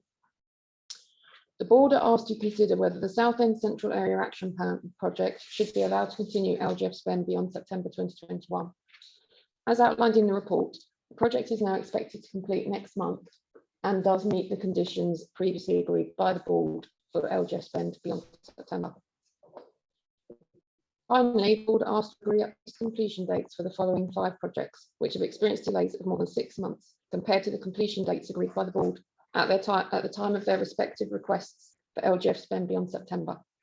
These are Hailsham Polegate Eastbourne Movement and Access Transport Scheme, Maidstone Integrated Transport Package, A28 Surrey Link Road, Innovation Park Medway Phase 2, and Southend Town Centre. The reasons for the delay in project delivery in each case are set out in the report, alongside the updated expected completion dates. Thank you. Councillor Woodley. I think, as stated, the SCAT will be completed next month, and so it's there. As for the Southend Town Centre, work is commencing for the 2-year programme, and it is going to commence in the early part of next year, and therefore it looks bad when it says March 22 to January 24. It is a 2-year programme. It does start in January next year, and it will take those 2 years. So the money will flow through and the work will flow through at that point. So it's not quite as stark as this is here. Thank you. Any other comments, queries from the board? Okay, so do we agree the updated total planned LGF spend on the project delivery in 2021-22 of 52.633 million excluding DFT retained schemes and increasing to 69.347 million including DFT retained schemes as set out in Table 1 and Appendix A? Agreed. Note the deliverability and risk assessment as set out in Appendix D. Note that the Bexhill Enterprise Park North project has met the conditions attached to the funding award in September 25.4 of this report, and that it will now progress to delivery with completion of the LGF funded works expected in March 2022. Do we agree the updated completion dates for the following projects which have experienced delays of more than 6 months? The Hailsham Polegate Eastbourne Movement and Access Transport Scheme delayed from March 2022 to March 2023. Maidstone Integrated Transport Package delayed from September 2023 to September 2024. A28 Surrey Link Road delayed from March 2024 to June 2025. Innovation Park Medway Phase 2 delayed from March 2022 to November 2022. Southend Town Centre delayed from March 2022 to January 2024. And do we agree the spending of the LGF beyond 30th of September 2020, the revised completion date for the Southend Central Action Plan project as set out in section 7 of this report, subject to strategic board endorsement in December 2021. Agreed. Thank you very much. Helen, you're up again. Item 13, A28 Surrey Link project. Thank you. So this report provides an update on the A28 Surrey Link Road project, including provision of a revised delivery programme.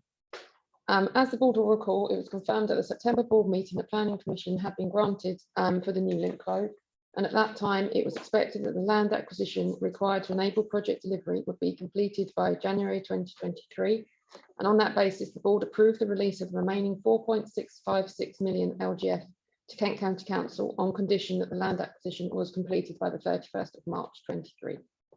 Subsequent to the last board meeting, and following a board of planning consent, Kent County Council undertook a detailed review of the project programme and have indicated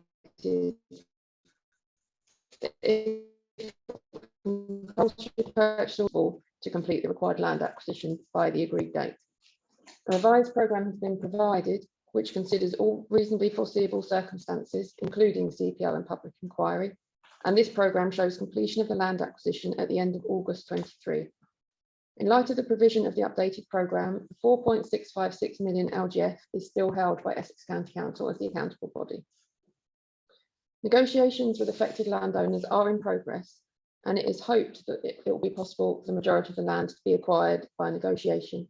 However, a CPO is being progressed in parallel in case it's required.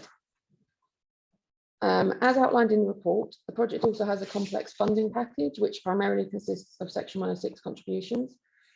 Due to the timing of the Section 106 contributions, it will be necessary for Kent County Council to provide some forward funding to ensure project delivery can progress in accordance with the stated programme.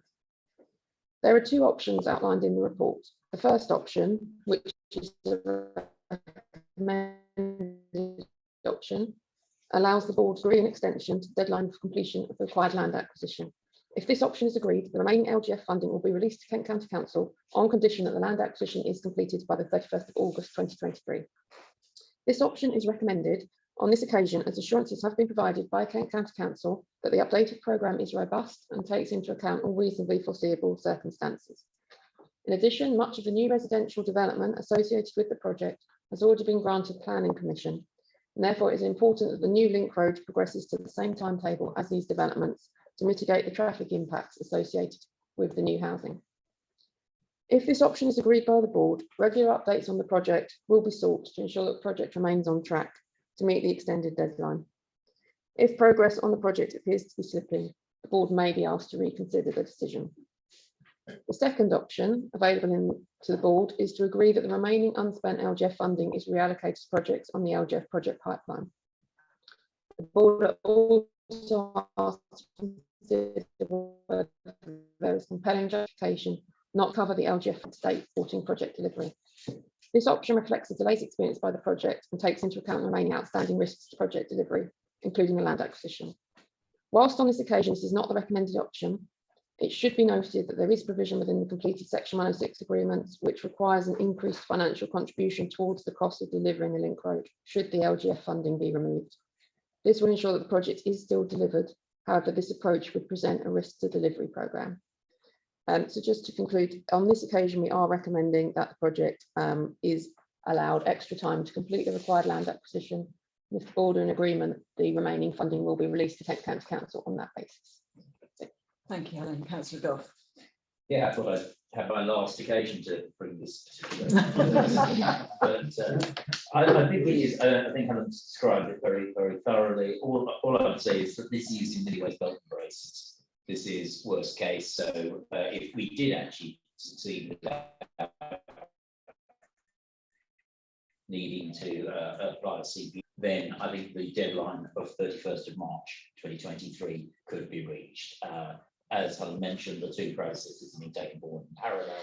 So the sort of long stop date in August is the backstop if CPO and the like is needed. But otherwise, I think actually the one thing I would say also is on the second option, not only would that threaten delivery, but it would also, of course, have a severe knock-on effect to other aspects of social infrastructure around the scheme, where as it goes ahead, because clearly that funding would not be available for other things. So I think I very much ask you for those colleagues to support first option. Thank you, Councillor Glaser.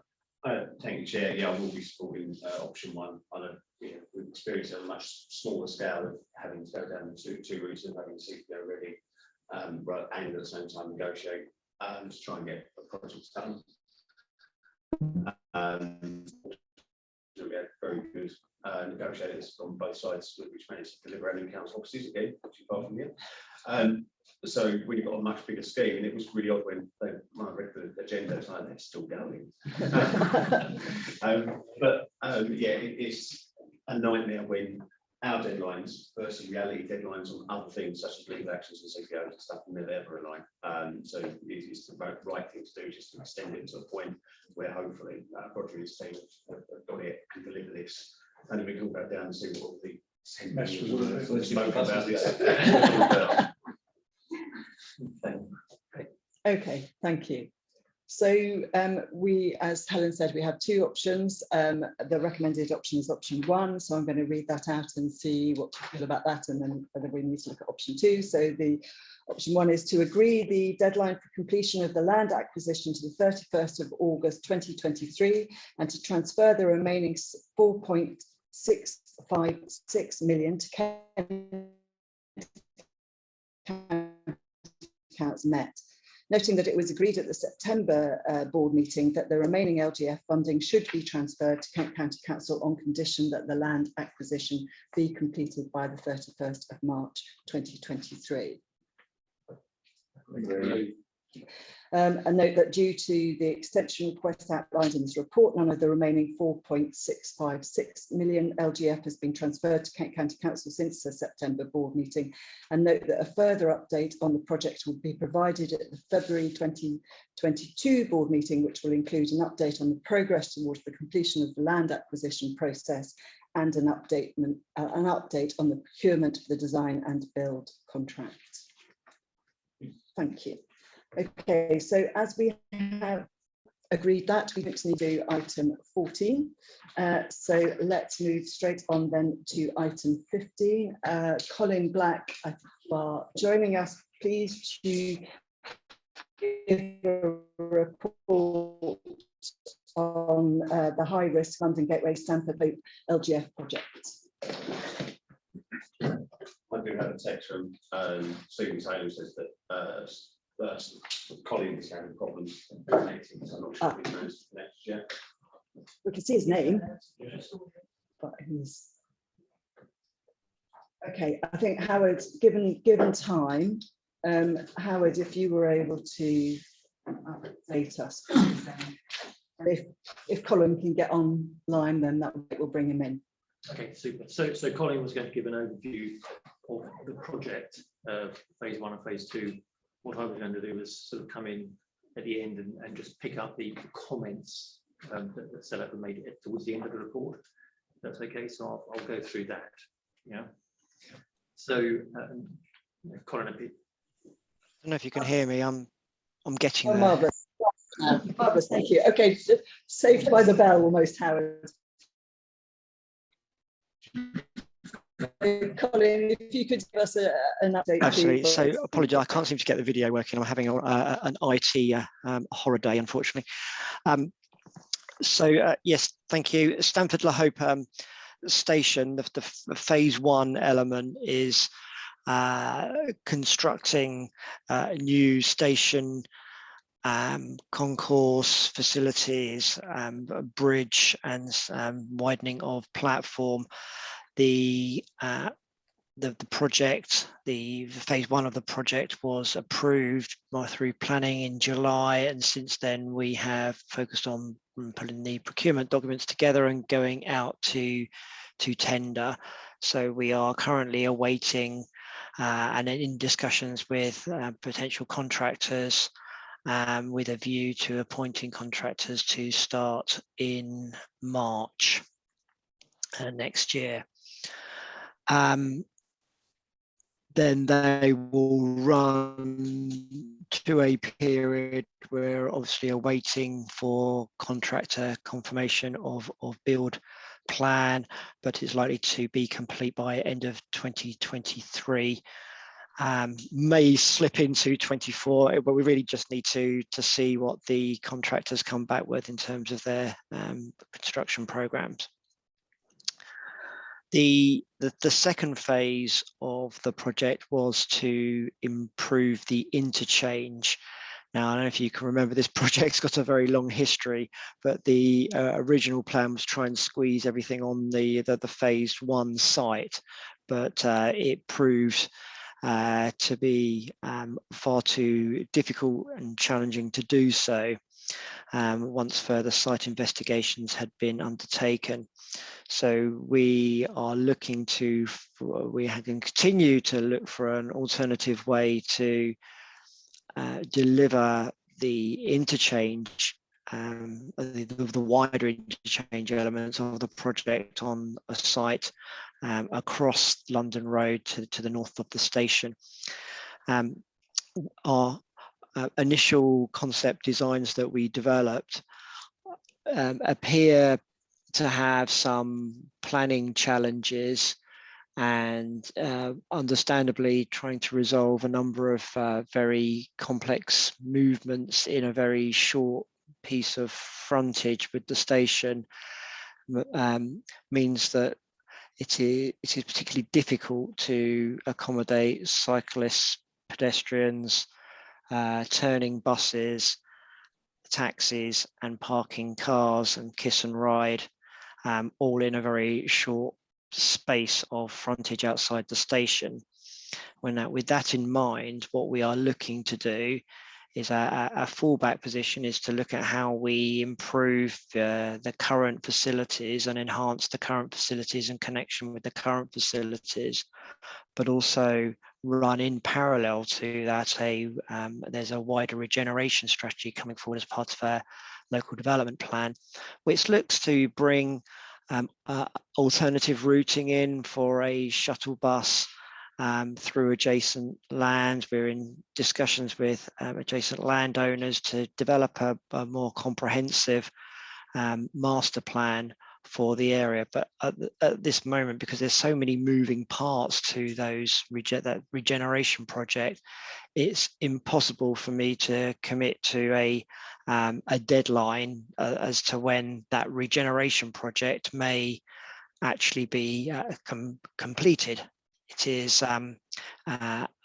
absolutely, there's a lot of intent from landowners, from the regeneration team, the local development plan team, to bring this forward. There's good engagement with Thames Gateway to enhance the operational effectiveness of a new service or enhanced service to provide better penetration through to the station as a result of a wider regeneration project.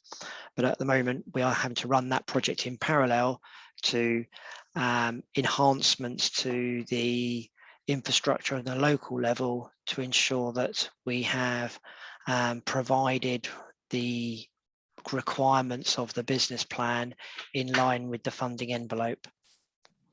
Happy to take further questions, but it's a complex one, and we've been scratching our heads over this for quite some time. Thank you, Colin. Can I also then just hand over to Howard, who will make some comments from SELEP point of view, and then we can take any questions or comments. Thank you. Thanks, Colin, as well. I'm glad you got connected.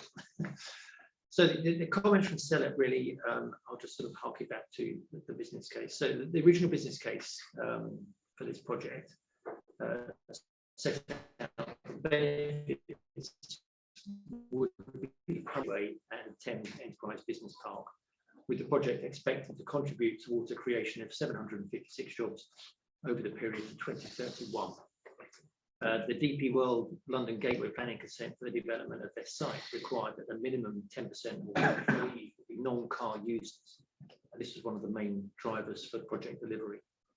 So phase one of the project, as Colin has said, involves delivery of a new station building, which will increase the capacity of the station, thus allowing more people to safely arrive in Stanford during peak times.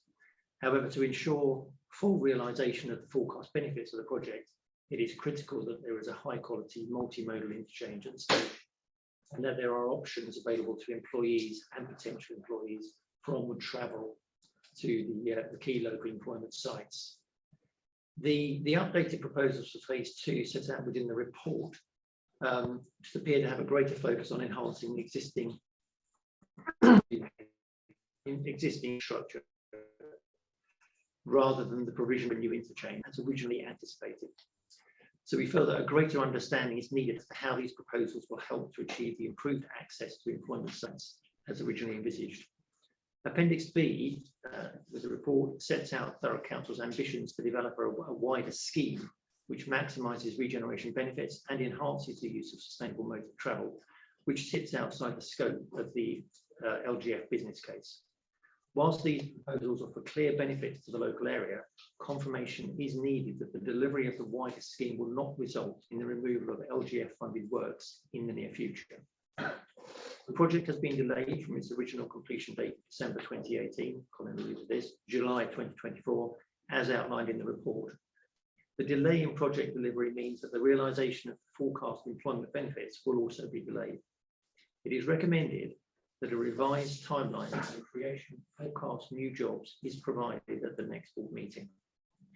The cost of the delivery project has also increased significantly. Submission of the business case rising from around 12.05 million to the figure now quoted at 29.09 million. In light of this increase, the benefit cost ratio for the project needs to be revisited to ensure that the project continues to offer high value for money. In the light of the increased project costs and the time which has passed since the preparation of the business case, a revised business case is required. As a minimum, the revised business case should address the increased costs, any amendments to the scope of phase two of the project compared to the original business case, and should revisit the benefits to be realised as a result of the project and provide an updated profile for the realisation of these benefits. This will need to be presented alongside the updated benefit cost ratio calculations. The business case will be presented to the board in either February or April 2022. Thank you. Comments or queries from the board, please. Simon and then Councillor Glazer. Thanks. Yeah. From looking through 7.2, which is the bit you just mentioned around it going back to the ITE, I'm assuming my first question is I'm assuming it never went to an ITE because it was originally in February 17. So I'm assuming no, we didn't have an ITE back then, or we did. We did. Okay, great. What's the what if? How if it comes back and it's it's not rated very highly for value for money. What are the consequences? Because we've already approved something. Does it? Is there anything we need to be aware of beforehand or not? Or? Well, I think the alternate is that there is a possibility that money would need to be recouped. But I think that's something that needs to be assessed once we've got the business case. I mean, I think Collins has set it out quite well that there's I think time's moved on, and as is the way with these things, it's sort of a bigger picture. But I think our issue here is that the business case of this. I think we just want to sort of understand the new vision, if you like. Yeah, sure. That ticks our boxes. Thank you. Thank you. So Glazer. Thank you, Chair. Yeah, really touched on what Colin said, about the just sheer number of moving parts in this. So going back probably at the same time as the 28 Surrey Road submission, it's moved on significantly. So if you can imagine our first one was going to build on one side of the road, it just wouldn't have happened. It would have been building a whole new bridge, it would have been massively expensive and impacts on the environment and so on. So we then expanded out after a period of pause and reflect, and it's now actually, the more you look at it, the more benefits that start to come. And obviously the more benefits do come, more costs, but more costs, more benefits. It's that ever increasing spiral of, there will be a point at which it will stop becoming more benefits. But we are talking about an old road that's been developed over decades, not expanded or anything else, but at the same time, a massive increase in traffic. Obviously, the specific aspects of this is to be able to get people from the station to the port to Thames Park, but it's still along existing roads. So our officers are working near magic on this to see how we can expand that out and make this a full community benefit rather than just solely focusing on a benefit for Thames Park and Port and those that are using the station. So it really is fantastic work they're doing. It's beginning to land and people seeing the benefits of it. And indeed, we're getting the residents' comments saying, actually, is that the right thing to do now? Should we not be looking at something else? Which obviously Colin and the team taken on board, and hence what we need to represent. I know Colin knows the days I did have to take it written down, but I've skipped on from that page. But Colin will be able to provide any of those updates. Thank you, Chair. Thank you.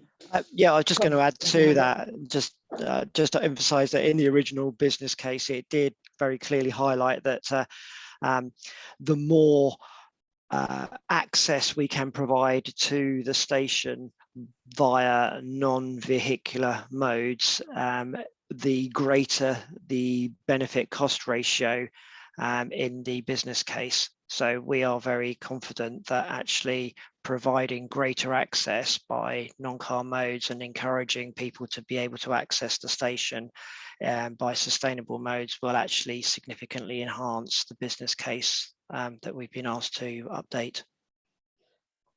Thank you. Councillor Glazer.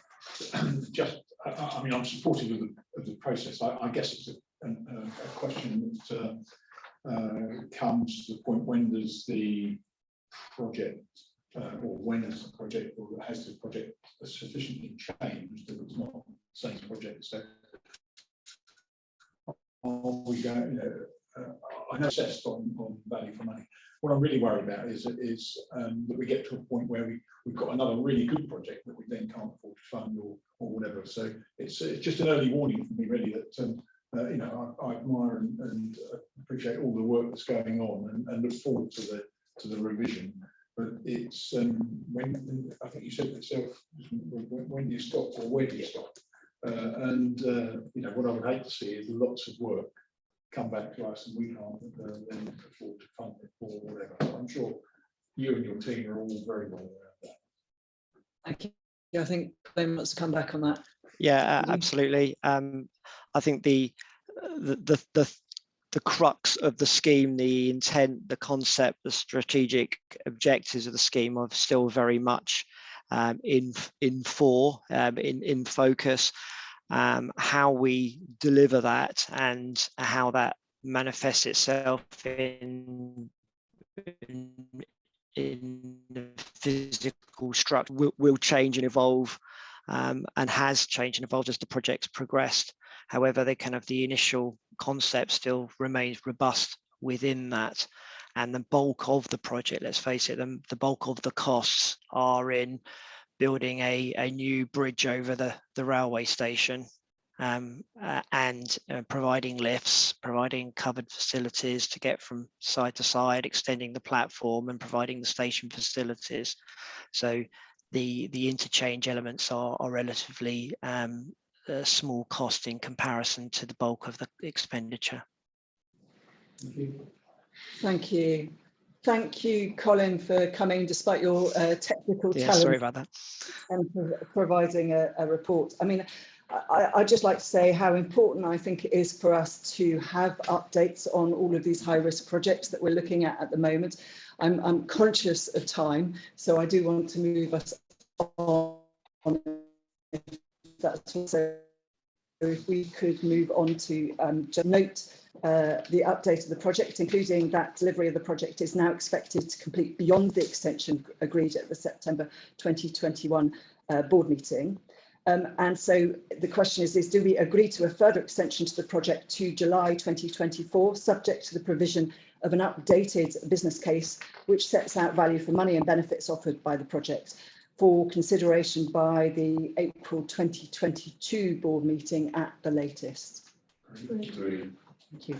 And we note that a further project update will be brought to the board as agreed at the September 2021 board in February 2022 to confirm that the tender process for the station upgrade phase 1 has been successful, provide an updated delivery programme and confirmation that a full funding package is in place to deliver the works, and also to confirm the design progress for phase 2, including planning application progress, along with an outline delivery programme, costs and confirmation that a full funding package is in place to deliver the phase 2 works. Okay, so item 16, thank you. This is a report on the high-risk Queensway Gateway Road project. Richard, thank you for coming. I'm going to speak to this item.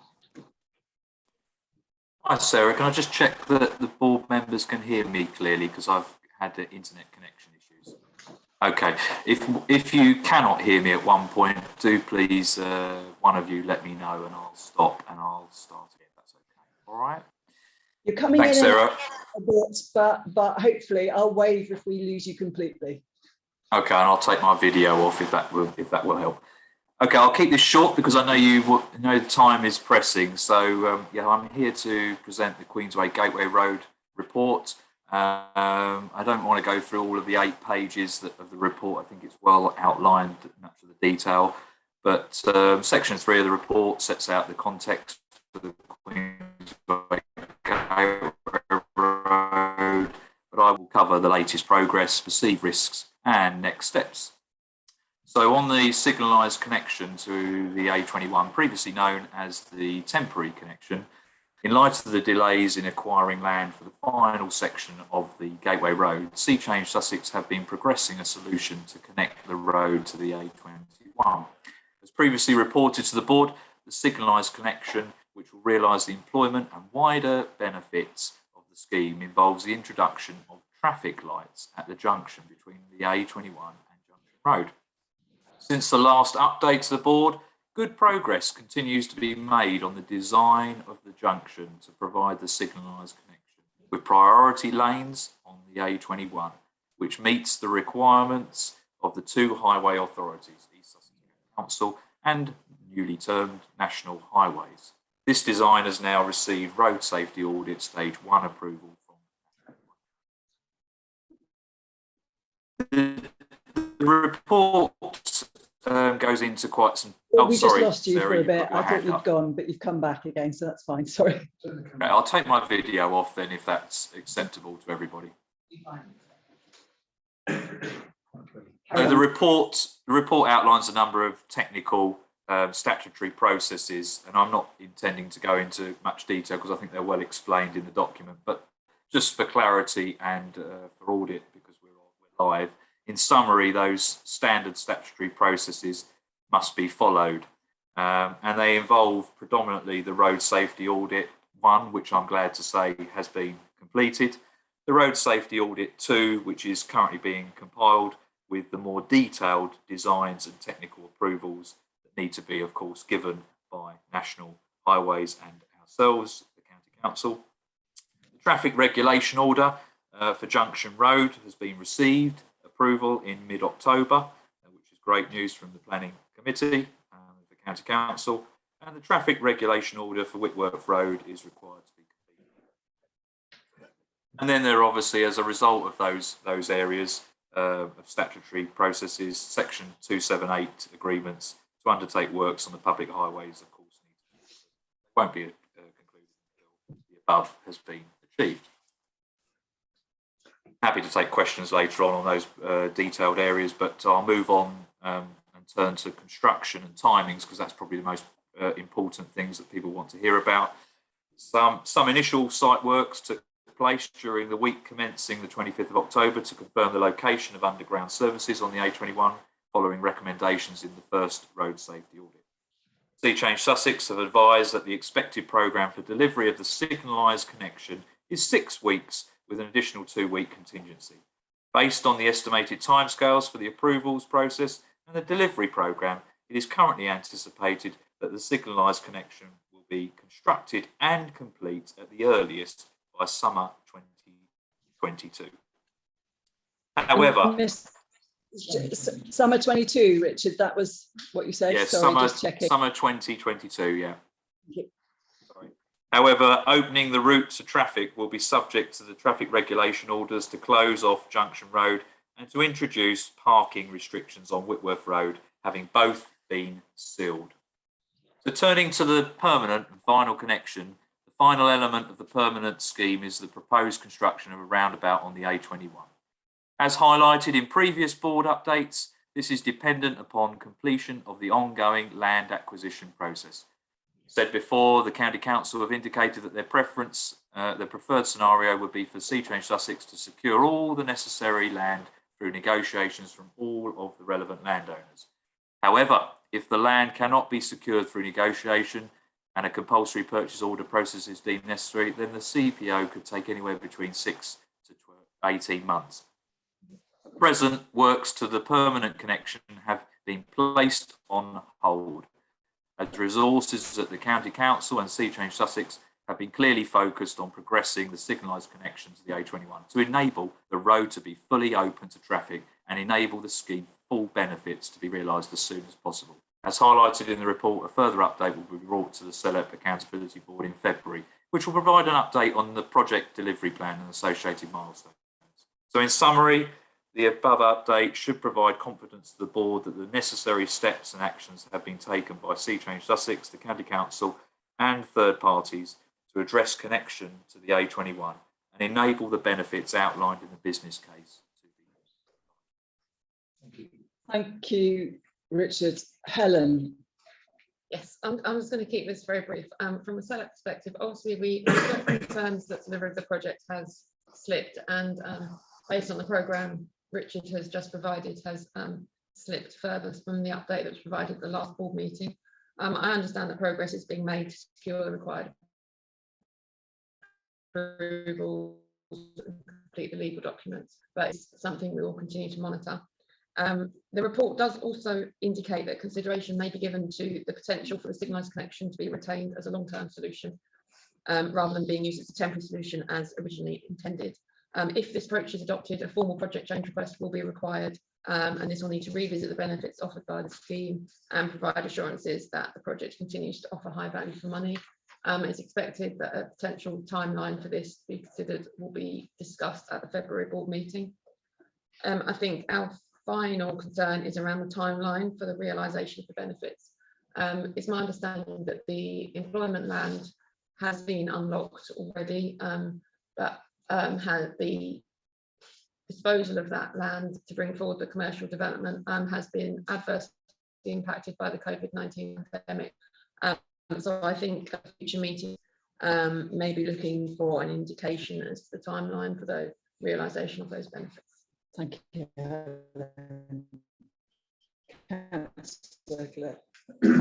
I would say 85% of that road is built. It has opened up the land, albeit from one end.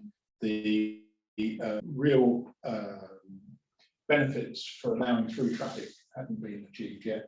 Hopeful that they can be achieved, and I would hope that summer is early next year rather than late, in as much as traffic signals will allow that, and national highways are signed up to that, and so it's moved forward.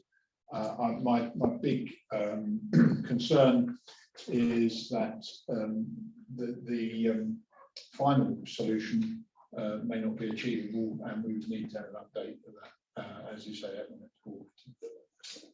Thank you. Any other comments or questions from the board?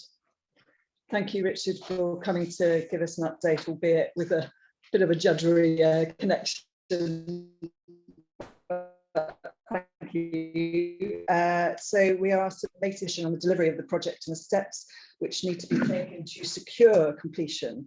And we're asked whether we agree that the board will be provided with a further update on the project, which updates the project delivery plan and associated milestones at its meeting on the 11th of February 2022.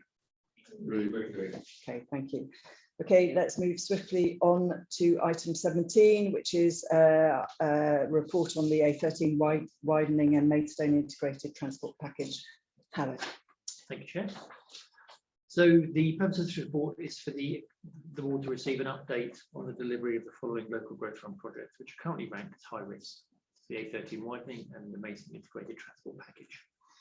On the A13 widening, the board has been regularly updated on a series of issues that have arisen during the delivery of this project, some of which have caused project costs to rise. The report sets out good progress on the project and identifies risks which are still being addressed, including ongoing management of compensation. The project is still expected in February 2022. At the last board meeting, the board advised a forecast total project costs through a confidential appendix.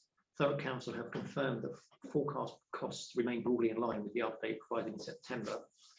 Commercial discussions are ongoing with the construction contractor, and therefore forecast costs remain confidential at this time. Following project completion, an update of the final cost position will be provided to the board. A further update on the project delivery will be presented to the board in February 2022.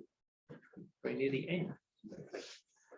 And on Maidstone integrated transport package, at the last meeting, the board were provided with an update on all three phases of the project. At that time, it was noted that the repositioning of the ragstone wall associated with Moat Park, which is required for phase 1 of the project, could be completed under permitted development rights, but that listed building consent will be required.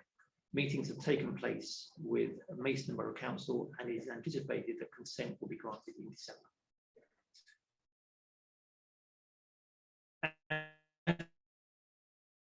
Delivery of the project as a whole depended upon completion of detailed design and successful procurement and construction contracts. An indicative programme for delivery of all phases of the project is set out within the report. It is noted that this programme is dependent upon being able to book the required road space on both the Kent County Council and the National Highways networks, and on managing any potential clashes with other roadworks within the Maidstone area, so as to avoid detrimentally impacting the traffic flow on the road network. A further update on the project will be provided to the board in February to update on progress towards securing the required listed building consent for the relocation of the ragstone wall, along with an updated delivery of all phases, provision of an updated delivery programme, and a funding breakdown which sets out the split between the phases of the project. Thank you, Howard. I think it's really important we continue to have updates on high-risk projects, so thank you for that. So we're asked to, on the A13 widening, note the update on the project and note that a further update will be brought to the February 2022 board meeting.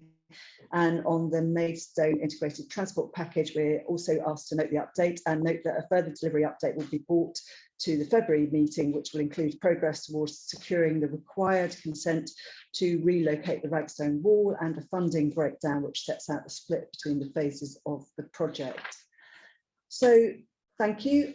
The date of the next meeting is the 11th of February 2022, so it's just in a venue to be confirmed. So it seems extraordinary to me to say this in November, but I wish you all a very happy festive season when we get to it. There is no other urgent business and there is no other urgent exempt business. Thank you very much for your time. Apologies for running over slightly.